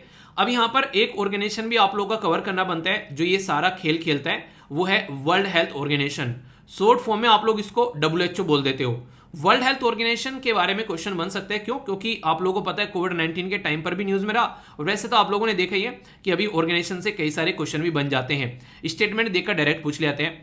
तो वर्ल्ड यानी कि दुनियादारी के लेवल पर ये हेल्थ को ध्यान रखती है, कैसे चल रही है उसके बारे में बातें करती है। WHO इसको बोलते हैं world health organisation. Public health के बारे में यहाँ पर बात करती है। यूएन सस्टेनेबल डेवलपमेंट जो ग्रुप है उसका ये पार्ट है। जनेवा स्विट्जरलैंड में इसका हेडक्वार्टर है। टोटल मिलाकर ऑल ओवर वर्ल्ड में इसके 6 ऑफिस है। इंटरेस्टिंग जो क्वेश्चन बन सकता है, साउथ ईस्ट एशिया में जो इसका ऑफिस है वो है न्यू दिल्ली के अंदर में, बाकी अफ्रीका में है कोंगो के अंदर में, यूरोप में है डेनमार्क के अंदर में, ईस्टर्न मेडिटेरेनियन में है इजिप्ट के अंदर में, वेस्ट पैसिफिक रीजन में है फिलीपीन के अंदर में, अमेरिका है यहाँ पर यूनाइटेड स्टेट ऑफ अमेरिका। तो ये तो है देश के नाम, मतलब देश नहीं रीजन के नाम, और ये है देश के नाम जहां पर इसके हेडक्वार्टर है। तो हमारे देश के अंदर भी इसका एक हेडक्वार्टर है, वो याद रखिएगा। टोटल 6 हेडक्वार्टर है दुनिया में, और बाकी जनेवा स्विट्जरलैंड के अंदर इसका मेन हेडक्वार्टर आप लोगों को देखने को मिलता ही है। इसके अलावा 6 ऑफिस आप लोगों को यहाँ पर देखने को मिलेंगे, ये याद रखिएगा। इसको इंक्लूड करके नहीं टोटल 7 हो गए, ठीक है, और 7 तो ऑफिस हो गए। और 7 अप्रैल को यहाँ पर ये आप लोगों को पता है कि स्टेब्लिश किया गया, तो इसी के चलते यहाँ पर वर्ल्ड हेल्थ डे जो है वो 7 अप्रैल को ही सेलिब्रेट किया जाता है। ठीक है। तो यहां पर ये भी एक क्वेश्चन आप लोगों से कई बार बन जाता है। एक इंपॉर्टेंट जो क्वेश्चन बनते हैं यहां से वही है कि वर्ल्ड हेल्थ जो रिपोर्ट है वो कौन प्रस्तुत करता है, तो याद रखिएगा वर्ल्ड हेल्थ रिपोर्ट जो है वो प्रस्तुत करता है वर्ल्ड हेल्थ ऑर्गेनाइजेशन। तो यहां पर ये वाली रिपोर्ट जो है वो इसके द्वारा प्रस्तुत की जाती है। ओके, तो बड़ा ही प्यारा सा एक आर्टिकल था जिसमें सारी बातें मैंने एक एक कर आप लोगों को डिस्कस कर दी। अब कोई भी कंफ्यूजन नहीं होना चाहिए, न्यूज में क्यों था वो भी आप लोगों को यहां पर बता दिया। मेडिसिन के बारे में, कुछ प्रोग्राम्स के बारे में इंटरनेशनल नेशनल लेवल पर, पोलियो से रिलेटेड क्या क्या चीजें हैं, वर्ल्ड हेल्थ ऑर्गेनाइजेशन के बारे में भी हम लोगों ने जान लिया। अब यहां पर आप लोगों के सामने मिशन इंद्रधनुष लॉन्च किया गया था। तो immunisation of children and the pregnant women बोला गया, construction of the smart city, next बोला गया India on search for the earth like जो प्लानट है, या फिर न्यू एजुकेशन पॉलिसी। तो है ना कहानी खराब ठीक है, थोड़ा सा भी अगर पता होगा तो आंसर इस तरीके से अटेम्प्ट कर लें, तो आंसर यहां पर ए हो गया। ठीक है, नेक्स्ट यहां पर बोला गया कि इसके बारे में कि कौन सी ईयर में हमको फ्री सर्टिफिकेट मिला। तो अगर थोड़ा सा और स्मार्ट तरीके से क्वेश्चन फ्रेम किया जाए तो यहां पर मान लीजिए 11 दे दिया, यहां पर 12 दे दिया, 13 दे दिया और 14 दे दिया। तो कई सारे लोगों को लगे यार 11 में किया गया था, पर लेकिन ऐसा नहीं है। ठीक है, तो 3 साल बाद यानी कि 14 में यहां पर इसको किया गया, तो आंसर इसका सी हो गया। तो इस तरीके से आप लोग समझ सकते हैं। और एक और छोटा सा क्वेश्चन कि वर्ल्ड पोलियो डे जो है ये आप लोगों को बतानी है, अभी मैंने डिस्कस किया डिटेल में आप लोगों से। डेट कौन सी है? 24 अक्टूबर। ठीक है, तो आप लोगों से यहां पर डिस्कस किया डिटेल में और थीम भी आप लोगों को बताई। तो इस तरीके से यार टॉपिक को तैयार करो कि कोई भी क्वेश्चन, चाहे आप लोगों का यूपीएससी क्वेश्चन हो चाहे नॉर्मल क्वेश्चन हो, एग्जाम में क्वेश्चन नहीं छूटना चाहिए। ये बेसिक पर्पज है। और इस तरीके से पढ़ो यार कि आप लोग किसी को पढ़ा भी सको, और रिकॉल जरूर किया करो जो भी आप लोग सीख लो, ताकि एक बार आप लोग उसको लंबे समय तक याद रख पाओ। आप लोगों से यहां पर एक क्वेश्चन पूछूंगा मैं कि आप लोगों को पता है आज की डेट में देश की पॉपुलेशन कितनी है? ऑप्शन मैं आप लोगों को देता हूं, आप लोगों के सामने 120 करोड़, 130 करोड़, 140 करोड़ या फिर 150 करोड़। आप लोग इसका आंसर दीजिए, तो तब तक आप लोग कई सारी बातें जान पाएंगे। अभी यहाँ पर एक काफ़ी इंपॉर्टेंट डेटा निकल कर आया, ये आप लोग बोल सकते हैं रिपोर्ट निकल कर आई है। तो जो ये पॉपुलेशन है ना यार, इसको देखने के लोगों के तरीके अलग अलग हैं। मुझे अगर आप लोग एक तरीके से पूछो कि पॉपुलेशन को कैसे देखते हो, तो आप लोग यहाँ से कई सारी बातें बोल सकते हो। और ये कई सारी बातें जो हैं आप लोगों को कहीं ना कहीं काम आएंगी अगर आप लोग डिबेट डिस्कशन में बैठते हैं, इवन इंटरव्यू में जाकर बैठते हैं। जैसे कि पॉपुलेशन बोलते हैं कि देश में पॉपुलेशन बढ़ती जा रही है, यार बड़ा खतरनाक है कि आगे आने वाले टाइम में दिक्कत देखने को मिल सकती है। कैसे? जैसे अगर पॉपुलेशन बढ़ती है तो आप लोगों को खाने का साधन चाहिए, यानी कि फूड की रिक्वायरमेंट पड़ेगी। आप लोगों को कपड़े यानी कि क्लोथ्स की रिक्वायरमेंट बढ़ेगी। आप लोगों को उनको जॉब वगैरह यानी कि एम्प्लॉयमेंट के बारे में आप लोगों को सोचना पड़ेगा। रहने के लिए घर यानी कि हाउस वगैरह वो सब चीज़ें। इसी के साथ में एजुकेशन के लिए इंस्टीट्यूशन बनाने पड़ेंगे, अच्छे से अच्छे हॉस्पिटल बनाने पड़ेंगे, सड़कें रोड जो है अच्छे से आप लोगों को बनानी पड़ेगी। यानी कि जितनी यहाँ पर पॉपुलेशन होगी उतनी ही ज़्यादा रिक्वायरमेंट जो है वो बढ़ जाएगी रिसोर्सेज की। रिसोर्सेज तो हमारे पास में लिमिटेड है, हमारी जो पृथ्वी है उसके ऊपर जो पॉपुलेशन है हम लोग उतनी रहने वाले हैं, पर लेकिन ज़्यादा से ज़्यादा खाना भी उगाना पड़ेगा ताकि ज़्यादा से ज़्यादा लोगों का पेट भरा जा सके। तो ये इस तरीके से देखा जाएगा तो ये लगता है कि पॉपुलेशन बढ़ना वो एक तरीके से नेगेटिव चीज़ है। अभी जब ऑल ओवर वर्ल्ड में आप लोगों से पूछे कि कितनी पॉपुलेशन होने वाली है, तो लगभग 8 बिलियन दुनिया की पॉपुलेशन अभी होने वाली है। ये अभी एक डेटा बताया गया है। और हमारे देश की पॉपुलेशन अभी यहाँ पर बोला जा रहा है चाइना को क्रॉस करने वाली है। पर लेकिन दूसरी साइड में अगर आप लोग थोड़ा सा देखोगे, मान लीजिए एक घर में एक इंसान है, उसके 4 लड़के हैं। 4 लड़के जो है, एक लड़का जो है उसमें से इंजीनियर है, एक लड़का जो है वो आईएएस ऑफिसर है, एक लड़का जो है वो आईपीएस ऑफिसर है, और एक लड़का जो आप लोगों को देखने को मिलेगा वो है डॉक्टर। तो आप लोग बोलिए क्या यहाँ पर 4 लड़के जो हैं वो कोई ज़्यादा दिक्कत क्रिएट करेंगे? इस परिवार के ऊपर कोई दिक्कत यहाँ पर निकल कर आएगी? बल्कि लोग ये कहेंगे कि यार वाओ, चारों के चारों देखो एक तरीके से शान है इस घर की। पर लेकिन सोचो, चारों के चारों में से एक भी इंसान जो है वो कोई काम नहीं कर रहा है, सारे के सारे जो है वो खेती में लगे हुए हैं, एग्रीकल्चर में। तो एक तरीके से परिवार जो है वो एक तरीके से बहुत ही ज़्यादा एक ऐसे पैटर्न में आ जाएगा कि कैसे पेट पालना है, क्योंकि अभी तो ये चारों हैं, कल को चलकर चारों की शादी भी होगी, उनके चारों के बच्चे भी होंगे। तो इस टाइम पर यहाँ पर बर्डन बन गया। आखिर ये मैं आप लोगों को क्यों बता रहा हूँ, इसके पीछे मैं क्या कॉन्सेप्ट समझाना चाह रहा हूँ, आप लोग वो समझिए। पॉपुलेशन जो है वो बर्डन बन जाती है जब वो जो है एक तरीके से बोल सकते हैं स्किल्ड नहीं है, यानी कि अगर उसके पास में कोई स्किल नहीं है, अगर वो एक तरीके से अपने आप का पेट भरने के लिए कैपेबल नहीं है, तो फिर वो है देश के ऊपर तो बर्डन बनेगा ही बनेगा। सबसे पहले तो परिवार के ऊपर बर्डन बनेगा, और जो जो परिवार के ऊपर बर्डन बनता चला जाएगा कि जॉब नहीं हो पा रही है, वो सारी चीजें फिर आगे चलकर वो इकोनॉमी के ऊपर काफी नेगेटिव इंपैक्ट पड़ता है। क्योंकि एक एज रहती है, उस एज में इंसान अगर कोई काम कर लेता है तो सही है। जैसे मान लीजिए एज है इंसान की, अब वो इंसान जो है 50 एज क्रॉस कर चुका है और उसने आज तक कोई जॉब नहीं की है। अब ये इंसान जो है आगे आने वाले टाइम में भी आप लोगों को ये देखने को मिलेगा जैसे एज बढ़ने लगती है तो इंसान बीमार होने लगता है, डॉक्टर की रिक्वायरमेंट बढ़ने लगती है और भी बहुत सारे, तो और खर्चा यहाँ पर बढ़ना स्टार्ट हो जाता है। तो इस तरीके से दिक्कत बढ़ती है। परिवार में हम लोग रहते हैं तो वहाँ पर आप लोगों को पता है बड़े ही प्यार से रहते हैं। परिवार में हम लोग ये कभी चीज़ें फील नहीं करते एक दूसरे को लेकर कि हाँ जैसे कि माँ बाप हो गए बीमार हैं, बच्चे हो गए कोई बीमार है, तो हम लोग मिलकर काम कर लेते हैं। पर लेकिन अगर सोचो वो इंसान जो है अगर ढंग से जॉब की जाती, जिस तरीके से प्रॉपर एक जॉब के साथ में अपनी एक सेविंग करके रिटायर होकर आता, तो कहीं ना कहीं परिवार को सपोर्ट मिलता। हो सकता है वो परिवार आगे चलकर वो कोई अच्छा काम करना चाहता हो, ठीक है, कोई बिजनेस स्टेप करना चाहता हो, कोई अपना अच्छे से कोई एक बच्चों को पढ़ाना चाहता हो, या फिर बहुत सारी चीज़ें होती हैं वो करना चाहता हो, तो वो कर पाता अगर यहाँ पर ये जो इंसान है, ये इंसान अगर जिंदगी में कुछ अच्छा कर लेता। तो ये जो अभी आप लोगों को मैं बात बता रहा हूँ घर के बारे में, यही चीज़ सेम आप लोग इंप्लीमेंट कर सकते हैं देश के बारे में। तो इस तरीके से आप लोग समझिए, जब अगर स्किल्ड लेबर फोर्स होगी हमारे पास में तो वो बर्डन नहीं बनेगी, पर लेकिन अगर अनस्किल्ड लेबर फोर्स होगी तो फिर बर्डन बन जाएगी। तो इसलिए बोला जाता है कि हम लोग को ह्यूमन कैपिटल क्रिएट करना है। और वो कैसे होता है, कैपिटल क्या होता है, आप लोग एक मशीन लेकर आए, आप लोग कोई मशीन लेकर आए और आप लोग उस मशीन का यूज कर रहे हैं अपने घर के अंदर में पैसा कमाने के लिए। मान लीजिए आप लोगों ने कोई भी एक ऐसी चीज खरीदे, जूस निकालने की मशीन लेकर आए, आप लोगों ने जूस निकाला और खुद से पिया, कोई मतलब नहीं है, पर लेकिन आप लोगों ने छोटा सा घर के सामने एक पर्टिकुलर एक सिस्टम बना दिया कि हाँ जूस हम लोग यहाँ पर लोगों को पिलाएंगे, तो यही आप लोगों की मशीन जो है वो कैपिटल बन गई। तो इस तरीके से ह्यूमन यानी कि इंसान को भी कैपिटल बोला जाता है। कब, वो तब बोला जाता है जब वो इंसान को अच्छी एजुकेशन दे दे, अगर हम लोग उसको, अगर हम लोग उस इंसान को अच्छी हेल्थ प्रोवाइड करा दें, इनके एक तरीके से हष्ट-पुष्ट रहे, और फिर आगे चलकर वो इंप्लॉयमेंट करना स्टार्ट कर देगा, तो वो परिवार की तो इकोनॉमी बढ़ाएगा ही बढ़ेगा, वो देश को भी आगे लेकर जाएगा। इस तरीके से अगर पॉपुलेशन को देखोगे तो पॉपुलेशन आप लोगों को पॉजिटिव लगेगी। यानी कि चाइना के अंदर अगर बोले सारे के सारे स्किल्ड फोर्स हो जाए, तो आप लोग देखो चाइना कहाँ पहुंच गया है, ठीक है, कहीं ना कहीं वो काफी अच्छे से काम किया है। हमारी कंट्री के अंदर अगर स्किल प्रोवाइड करा दें, इसी के लिए गवर्नमेंट के द्वारा स्किल इंडिया प्रोग्राम लेकर आया गया था। तो ये जरूरी है, ये ऐसे कॉन्सेप्ट है जो आप लोगों को पता होंगे, तो आप लोगों को एक तरीके से सामने वाला जब आप लोगों से कोई बातें करेगा तो आप लोगों को लगेगा कि हाँ यार हमें कितना पता है, और आप लोग अच्छे से एक आंसर भी दे पाओगे, और वो चीजें काफी अच्छी होती है। ठीक है, यहां पर अगर बात करें काफी इंपॉर्टेंट है, जो कि यूपीएससी प्रीलिम्स जीएस पेपर 2 ये ग्लोबल इश्यूज हो उसके अंदर आप लोगों को देखने को मिलेगा। सबसे इंपॉर्टेंट बात क्या है, वो ये है कि अगर कोई पूछे, कोई क्या, मैं ही आप लोगों से पूछ लेता हूं कि यूनाइटेड नेशन के द्वारा पब्लिश की जाती है एक रिपोर्ट, उस रिपोर्ट का नाम क्या है जिसमें वो पॉपुलेशन के बारे में बताते हैं। ठीक है, तो ये काफी इंपॉर्टेंट है, तो इसको बोलते हैं वर्ल्ड पॉपुलेशन प्रोस्पेक्ट। तो एक तरीका प्रोस्पेक्ट है यहाँ पर ये, और इसमें बड़ी खतरनाक बात बोल दी इन्होंने यार वो क्या है, इन्होंने ये बोला कि इंडिया जो है वो चाइना को सरपास कर जाएगा 2023 के अंदर में।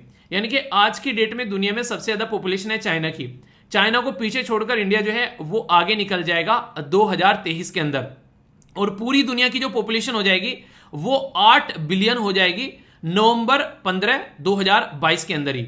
यानी कि इतने सारे लोग आप लोगों को दुनिया में देखने को मिलेंगे कि आप लोग उनकी पेट पूर्ति कैसे कर पाओगे, ऐसा यहां पर बोलने की कोशिश की जा रही है।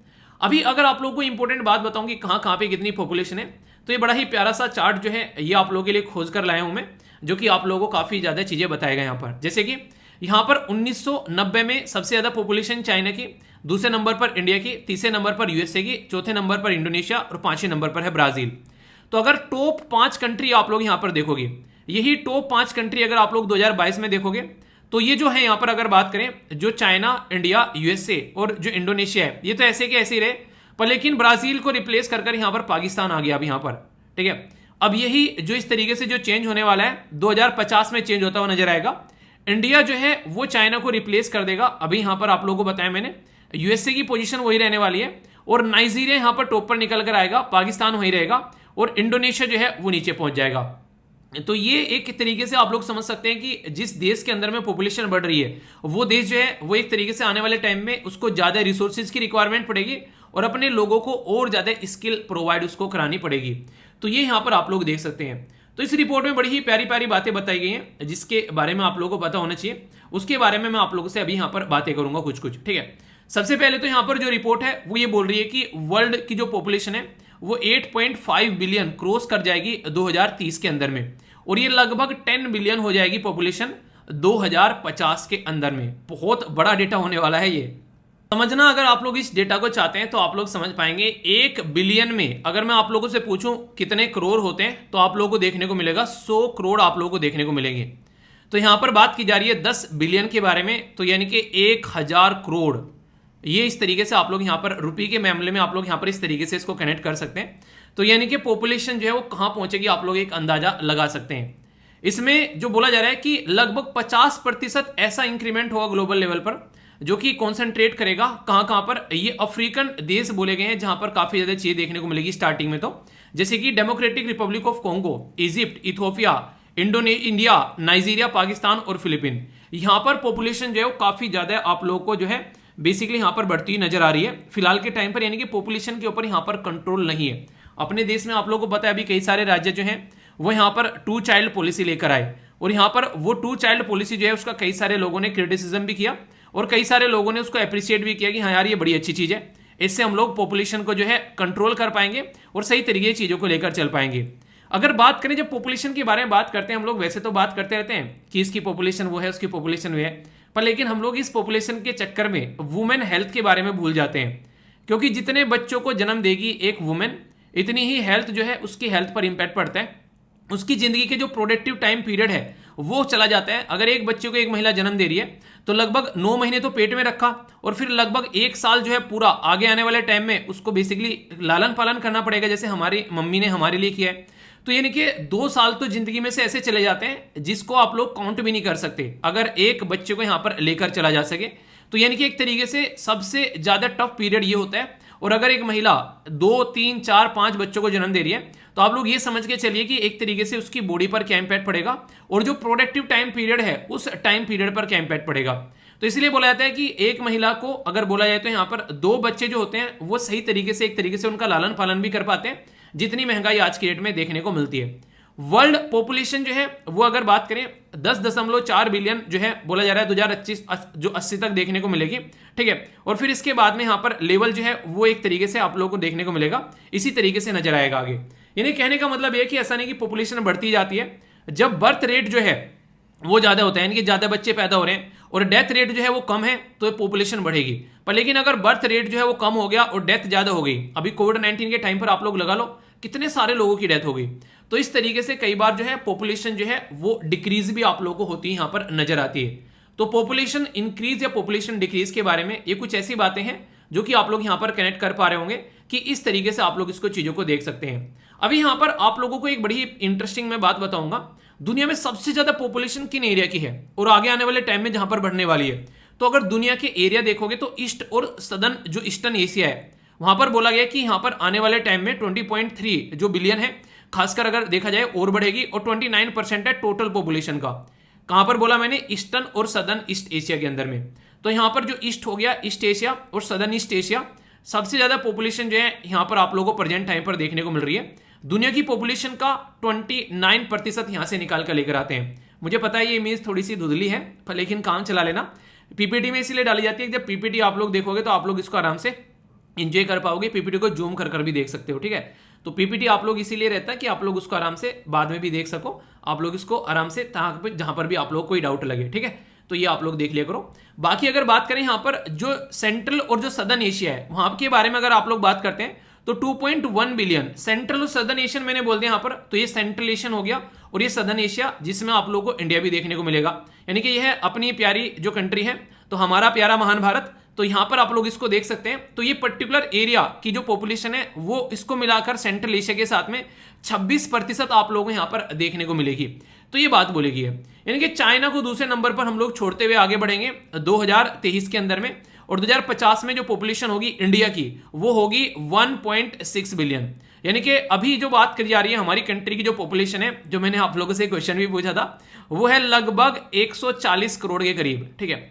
आने वाले टाइम में यहां पर ये लगभग आप लोगों को 160 करोड़ के करीब हमारी पॉपुलेशन नजर आएगी, ठीक है। तो इसके बारे में आप लोग ये अंदाजा रख सकते हैं। और दुनिया की पॉपुलेशन कितनी है अभी फिलहाल टाइम पर जो ये पॉपुलेशन बढ़ रही है ये बहुत कम है पहले के कंपेयर में। ये बोला जा रहा है कि ये सबसे स्लो रेट है 1950 से। अगर आप लोग इसको देखोगे ना, जैसे पॉपुलेशन बढ़ा करती थी उसके कंपेयर में काफी नीचे आता जा रहा है। यहां पर अगर आप लोग देखोगे तो यहां पर बर्थ रेट देखो, यहां पर सबसे कम बर्थ रेट आप लोगों को देखने को मिल रहा है, और डेथ रेट जो है वो बढ़ गया, क्योंकि जब उस टाइम पर यहां पर पैदा हुए होंगे, अब उनकी उम्र हो चली है, बहुत सारे लोगों की डेथ भी हो रही है। उस टाइम पर जो बच्चे पैदा होते थे, सोचो यहां पर जितने सारे यहां पर लोग जो है पैदा हुए होंगे 2000 में, आज की डेट में उनकी एज कितनी हो रखी होगी, तो आप लोग उससे अंदाजा लगा सकते हैं। तो लगभग 22 साल के हो गए। तो इस तरीके से आने वाले 20 साल में और जो है उनकी एज कितनी होगी, तो फिर आगे कैसे कंडीशन चलती है, तो वो सिचुएशन आप लोग समझ सकते हैं। तो किस किस पर्टिकुलर एरिया में कितना एज ग्रुप है, तो वो यहां पर दिखाने की कोशिश की जा रही है। तो इससे आप लोग एक अंदाजा लगा सकते हैं कि क्या क्या चीजें यहां से निकल कर आती है। अभी यहां पर अगर बात करें तो बोला गया कि आज की डेट में 10 कंट्री लगभग आप लोग ऐसी देखने को मिलेगी जहां से नेट आउटफ्लो हो रहा है मोर देन 1 मिलियन, यानी कि माइग्रेंट। सबसे खतरनाक चीज ये भी होती है, जैसे हमारे देश में से आप लोग देखो बहुत सारे लोग जो है वो दूसरे देशों में काम करने जाते हैं, पर लेकिन आप लोग उसको पॉजिटिव तरीके से भी देख सकते हो, आप लोग उसको नेगेटिव तरीके से भी देख सकते हो। पॉजिटिव तरीके से कैसे देख सकते हो, यहां पर बड़ा इंटरेस्टिंग कॉन्सेप्ट आता है। हम लोग बोलते हैं, जैसे मान लीजिए आप लोगों ने आईटी में एजुकेशन ली और आप लोग जाकर जो है किसी दूसरे देश में जॉब करने लगे, हम लोग क्या बोलते हैं इसको, यार ब्रेन ड्रेन हो गया। यानी कि हमारे देश में से जो अच्छे खासे लोग थे जो कि अपनी कंट्री में कंट्रीब्यूट कर सकते हैं, वो किसी और देश में काम करने चले गए। दूसरी साइड में आप लोग यहां पर ये बोल सकते हो, इसी के पैटर्न को थोड़ा सा उल्टा करके, कि हमारी कंट्री के लोग जो है आज के डेट में दुनिया यानी कि देशों को चला रहे हैं। यूएसए की नासा के अंदर भी दुनिया भर के लोग आप लोगों को हमारे देश के देखने को मिल जाएंगे। तो इस तरीके से देख सकते हैं कि उनके मन में कहीं ना कहीं तो थोड़ा सा अपने देश के लिए होगा ना। आप लोग सोचो खुद, तो आप लोग आज के डेट में जापान, यूएसए, आप लोग कहीं पर जाकर बैठे हो, अगर जब भी देश की बात आएगी तो दिल धड़केगा, अपने देश के लिए कुछ करने का मन करेगा, अपने देश का कोई इंसान मिल जाए उसके साथ में हम लोग को कुछ ना कुछ अच्छे से सपोर्ट करने का मन करेगा कि हाँ यार हेल्प की जाए। ऐसा आप लोगों को देखने को मिलता है। आप लोग खुद देख लो, अपने गांव से निकल कर आते हो मान लीजिए आप लोग, और आज की डेट में आप लोग किसी सिटी में चले जाते हो तो अपने गांव को कोई मिल जाता है तो अच्छा लगता है दिल को देखकर कि हाँ यार अपना एक तरीके से जान पहचान वाला आदमी मिल गया। तो वही चीजें हैं यहाँ पर। तो इस तरीके से देख सकते हैं, पॉजिटिव और नेगेटिव दोनों तरीके आप लोग यहाँ पर देख सकते हैं। वो आप लोगों के ऊपर डिपेंड करेगा कि आप लोग उसको कैसे देखना चाहते हैं। तो आउटफ्लो जो है वो टेम्परेरी है, हालांकि कोविड-19 ने सबको उल्टा अपने घरों पे पहुंचा दिया था अभी, ठीक है। पर लेकिन कई बार इनकी वजह से इनसिक्योरिटी होती है। कई बार लोग जो हैं, जैसे कई सारी कंट्री जो हैं, उनको ये लगता है कि बाहर से जो आया तो ये डर लगता है उनको, तो इसको जीनोफोबिया बोलते हैं। मतलब ऐसा जैसे लोग जहां से यहां पर ये लगे कि अब अपने देश में आएंगे तो यहां पर कोई दिक्कतें देखने को मिल सकती है। जो स्पेलिंग आप लोगों को देखने को मिलेगी जीनोफोबिया की, तो यहां पर आप लोग इसको जेड नहीं वैसे बोला जा रहा है, पर लेकिन एक्स ई से यहां पर स्टार्ट होगा, XENO, ठीक है। तो ये हो गया जीनो, PHOBIA, तो जीनोफोबिया, ठीक है। तो ये क्या होता है, ये होता है कि एक तरीके से कि किसी अलग इंसान से, अलग कल्चर से डरना कि हाँ यार ये हमारे साथ में आएगा तो कुछ दिक्कत क्रिएट कर देगा। तो ये काफी इंपॉर्टेंट वर्ड है, कई जगह यूज हो जाते हैं, तो एक एक्स्ट्रा वर्ड आप लोगों को मिल गया, इसको आप लोग याद रखिएगा। ग्लोबल जो लाइफ एक्सपेक्टेंसी है, बर्थ जो है यहां पर बोला जा रहा है 72.8 है। अगर बात करें ग्लोबल लेवल पर, 72 साल तक के लोग लगभग जी रहे हैं आज की डेट में, यानी कि 72 साल एक एवरेज हो चुकी है। कुछ लोग ऐसे भी हैं जो 100 भी क्रॉस कर जा रहे हैं, कुछ लोग ऐसे हैं जो 60 पे भी रह जा रहे हैं। तो एक एवरेज जब निकाला जा रहा है तो यहां पर वो 72 के करीब यहां पर निकल कर आ रहा है। तो एक ये भी आप लोगों के सामने एक अच्छा डेटा है। ये जो अभी रिपोर्ट यहां पर प्रस्तुत की गई है, ये 27वां संस्करण था यहां पर, और जो population division of department of economics and social affair है यूएन सेक्रेटरिएट का, उसके द्वारा यहां पर ये प्रस्तुत किया गया। इसी के साथ में यहां पर ये बाई एनियल है, यानी कि 2 साल में एक बार ये प्रस्तुत किया जाता है। 1951 से यहां पर ये प्रक्रिया जो है वो चली हुई आ रही है, ठीक है। तो ये काफी एक तरीके से आप लोग समझ सकते हैं कि ये ऐसी चीजें हैं जिसके बारे में अगर आप लोगों को आइडिया रहेगा तो आप लोगों को पता चलता रहेगा कि देश दुनिया में क्या चल रहा है, और आप लोग भी समझ पाएंगे कि कैसे कैसे पॉपुलेशन की क्या पॉजिटिव इंपैक्ट है और क्या नेगेटिव इंपैक्ट है। अच्छा, आप लोगों से पूछा जाए जैसे शादी अगर करनी है या फिर नहीं करनी है, वो एक अलग इशू हो गया। अगर शादी होती है तो कितने बच्चे आप लोग पैदा करने चाहेंगे, 1 2 3, मतलब आप लोग का क्या एक अंदाजा लगाते हैं ना कई सारे, हाँ आप लोग जब लवी डबी बातें करते होंगे एक दूसरे के साथ में, अगर कोई गर्लफ्रेंड बॉयफ्रेंड के जो एक जोनर में चल रहा है कि हाँ इतने बच्चे पैदा करेंगे, ठीक है। कई सारे ऐसे होते हैं जिनको बच्चे पसंद नहीं होते हैं कि नहीं यार कोई बच्चा पैदा नहीं करना है, अपनी जिंदगी अच्छे से एंजॉय करनी है। तो आज की डेट में अलग अलग परसेप्शन है। तो आप लोगों का क्या परसेप्शन है इसको लेकर, और पॉपुलेशन को लेकर आप लोग क्या सोचते हैं, इसके बारे में आप लोग जरूर बताइएगा। और इसी के साथ में एक बड़ा ही प्यारा सा क्वेश्चन है आप लोगों के लिए, इसको अटेम्प्ट कीजिए, देखता हूं कौन सी आंसर दे पाता है। Consider the following statement world population prospect के बारे में आप लोगों को यहां पर बताना है। पहली स्टेटमेंट में बोला गया है यहां पर कि ये पब्लिश की जाती है वर्ल्ड हेल्थ ऑर्गेनाइजेशन के द्वारा। अगर आप लोगों ने ढंग से आर्टिकल सुना है टकटकी लगाकर तो क्वेश्चन अटेम्प्ट करने में आप लोगों को मजा आता होगा, ठीक है। और इसी के साथ में अगर आप लोगों ने ढंग से नहीं किया तो फिर आप लोगों को लगेगा यार क्वेश्चन कहां से आ गया। तो इसे बोलता हूं आर्टिकल को टकटकी लगाकर सुनना है। हमारी कंट्री जो है वर्ल्ड में मोस्ट पॉपुलस नेशन है आज के डेट में, मतलब जो होने वाला है 2025 तक होने वाला है। और ग्लोबल की जो पॉपुलेशन बढ़ रही है वो काफी स्लो रेट में है अभी 1950 से अगर देखते हैं, पर फिर भी 5% एनुअली यहां पर बढ़ रही है। कौन सी स्टेटमेंट यहां पर इनकरेक्ट है ये पूछा गया है, तो ये काफी इंपॉर्टेंट है। बोला गया 1 और 2, 2 और 3, 1 और 3 या फिर ऑल ऑफ द अबोव। तो सही आंसर क्या है, A B C F D. Video को पॉज करो और इसका आंसर दो, देखता हूं कौन कौन जो है वो बिल्कुल सही एग्जैक्ट आंसर देता है। तो सारी चीजें हम लोगों ने यहां पर देख ली एक एक कर कहां से ये आर्टिकल आया, क्या क्या चीजें इसके बारे में, कौन सा ये रिपोर्ट थी, की पॉइंट्स उसके क्या थे, किस तरीके से पॉपुलेशन कहां कहां पर कैसे चेंज हो रही है, कैसे बढ़ रही है। तो ये इसके कई सारी चीजें और इसी के साथ में ये है क्वेश्चन। ठीक है, आंसर क्या है यहां पर, आंसर है इसका सी सही, जो सॉरी सी नहीं, इसका आंसर है डी सही। ठीक है, ये है डी सही आंसर इसका, यानी कि सारी की सारी स्टेटमेंट जो है वो आप लोगों को इनकरेक्ट देखने को मिलेगी। रीजन, ये यूएन के द्वारा पब्लिश की गई, ये यहाँ पर हम लोग वर्ल्ड में मोस्ट पॉपुलेस 2023 तक हो जाएंगे और ये 1% है, सारा का सारा यहाँ पर लिखा हुआ है। तो यहाँ पर ये इसका आंसर जो है वो डी हो गया। ओके, तो इस तरीके से टॉपिक को तैयार करो यार, लगे कि अब यहाँ से कोई पूछ लेगा तो भाई साहब कोई क्वेश्चन नहीं छोड़ेंगे। उन्हें कहते हैं कि भाई साहब अब यहाँ से आ जाए, फोड़ देंगे अब तो क्वेश्चन को। ठीक है, तो वो वाली चीजें होनी चाहिए। फीडबैक जरूर दिया करो, लाइक या डिसलाइक कर जैसा भी आप लोगों को लगता है तो आप लोग बता सकते हो। ओके, इंपॉर्टेंट आर्टिकल है, इकोनॉमी के पॉइंट ऑफ से आप लोग इसको कनेक्ट कर सकते हैं। आखिर क्यों न्यूज में है, पहले तो ये बात करेंगे, और ये पीआईबी के अंदर कवर किया गया। श्री पीयूष गोयल जी के द्वारा अभी यहाँ पर फर्स्ट मीटिंग देखने को मिली यहाँ पर बोर्ड ऑफ ट्रेड की, यानी कि बोर्ड ऑफ ट्रेड जो है वो यहाँ पर अभी कॉन्स्टिट्यूट किया गया था, तो उसकी फर्स्ट मीटिंग अभी देखने को मिली यहाँ पर।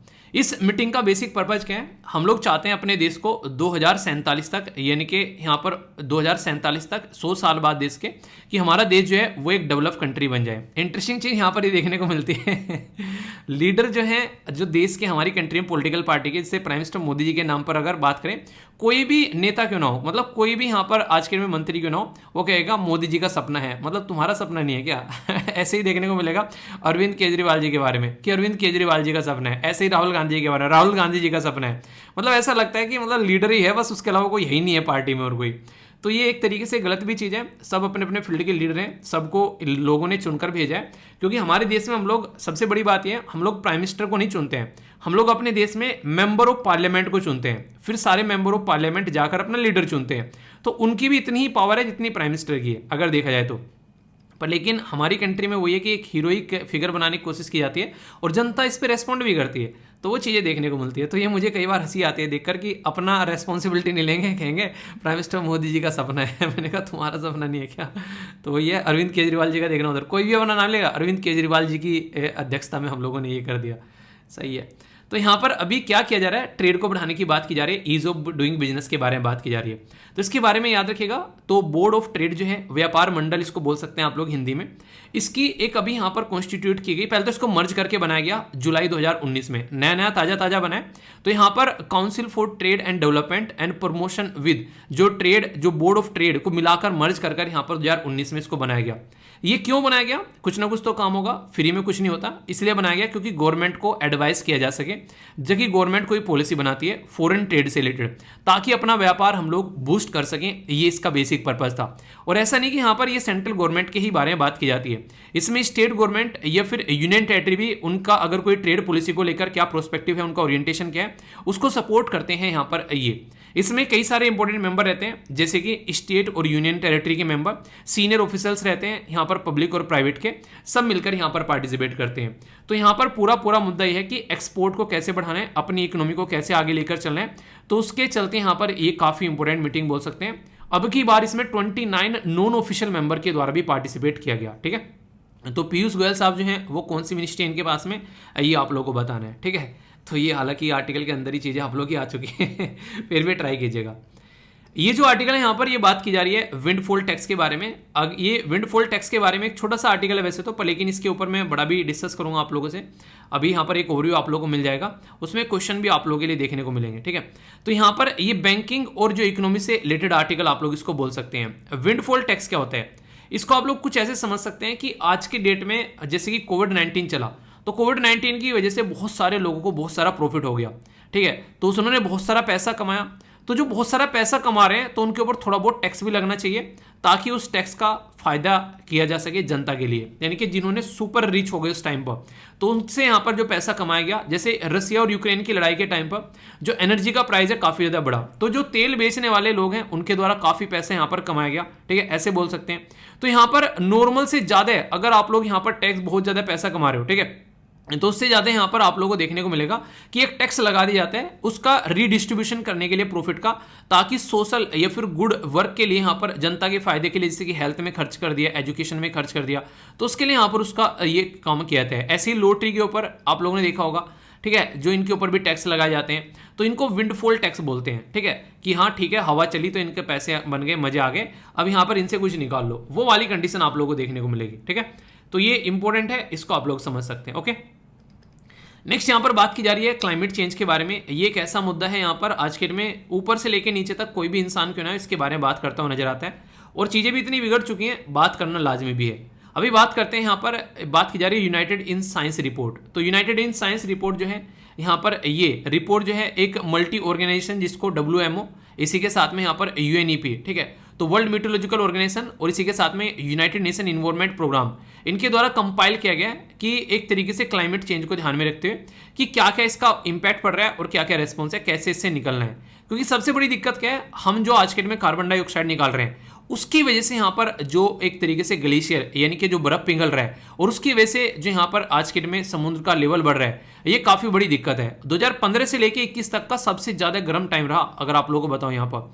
तो इसलिए जरूरी यहाँ पर एक्सट्रीम हीट और फ्लड को जब ध्यान आप लोग रखते हैं, तो क्लाइमेट चेंज जो है वो काफ़ी बड़ा इंपैक्ट डालता है, और 2022 में इसका बखूबी इंपैक्ट देखने को मिला। खासकर UK, यूरोप वाले देशों में भी, यहाँ पर जो कि नॉर्थ में पाए जाते हैं, वहाँ पर भी कई जगह ऐसा देखा गया 40 से 50 डिग्री टेम्परेचर वहाँ पर क्रॉस करता हुआ नजर आया।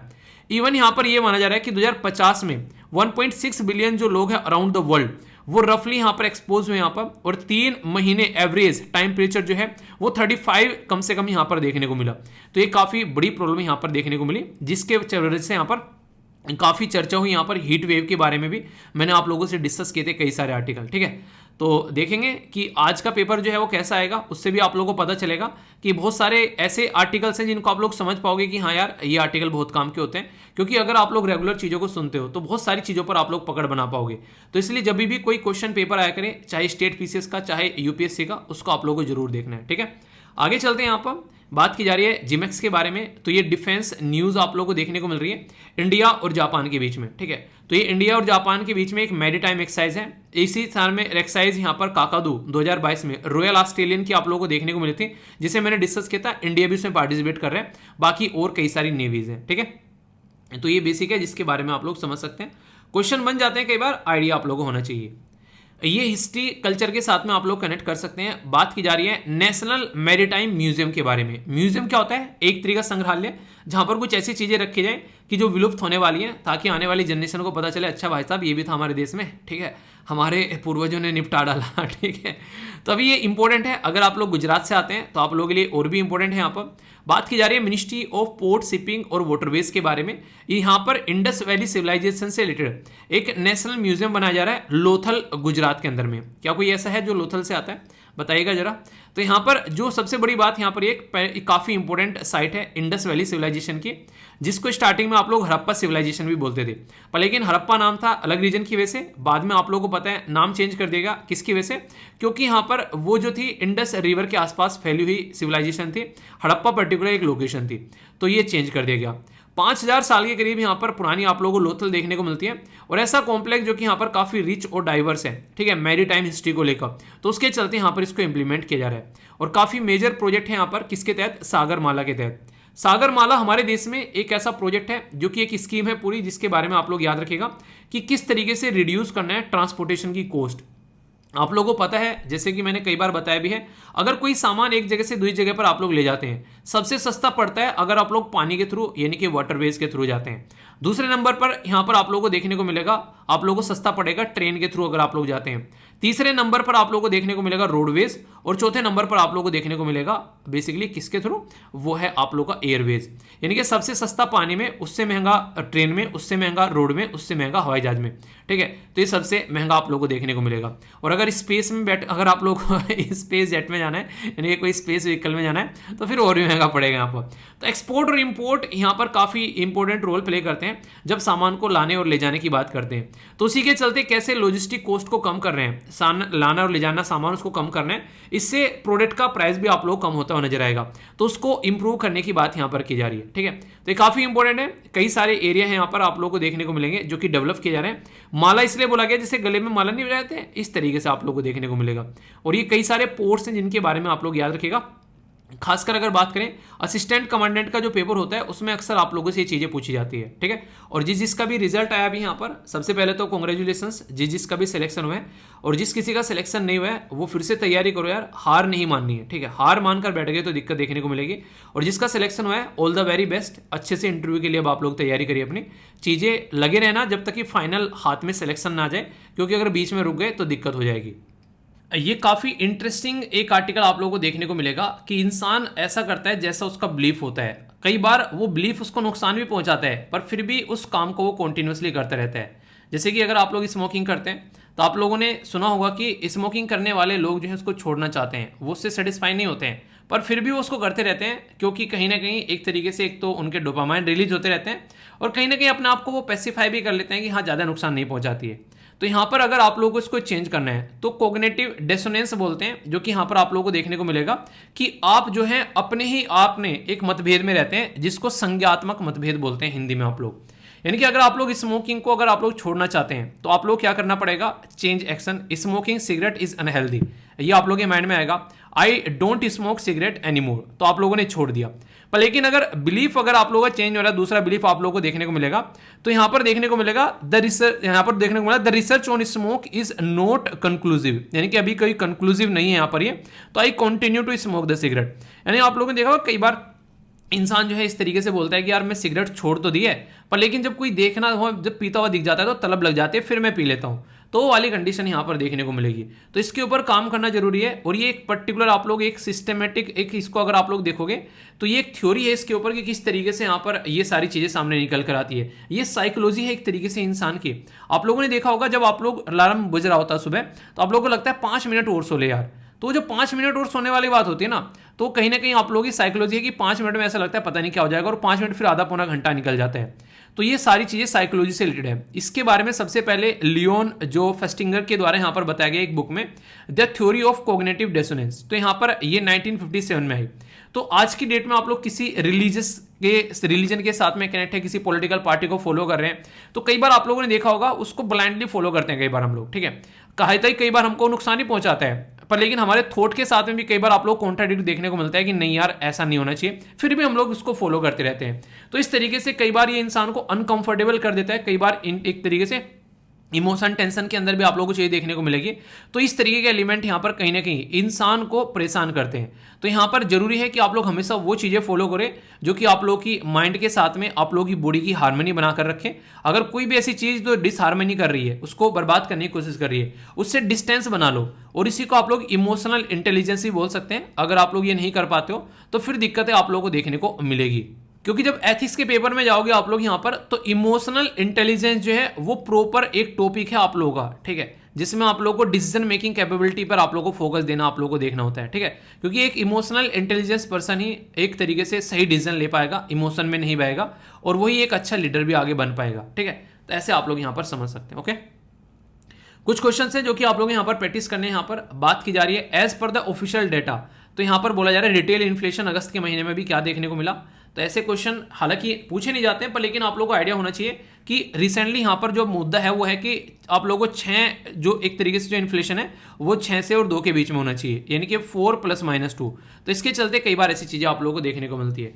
नेक्स्ट यहाँ पर बात की जा रही है नेबरिंग कंट्री के बारे में, जिसके द्वारा यहाँ पर अभी रिसेंटली फूड एग्रीकल्चर ऑर्गेनाइजेशन और वर्ल्ड फूड प्रोग्राम के द्वारा बोला गया कि यहाँ पर फूड इनसिक्योरिटी आ सकती है काफ़ी लार्ज स्केल पर। तो कौन सी कंट्री है?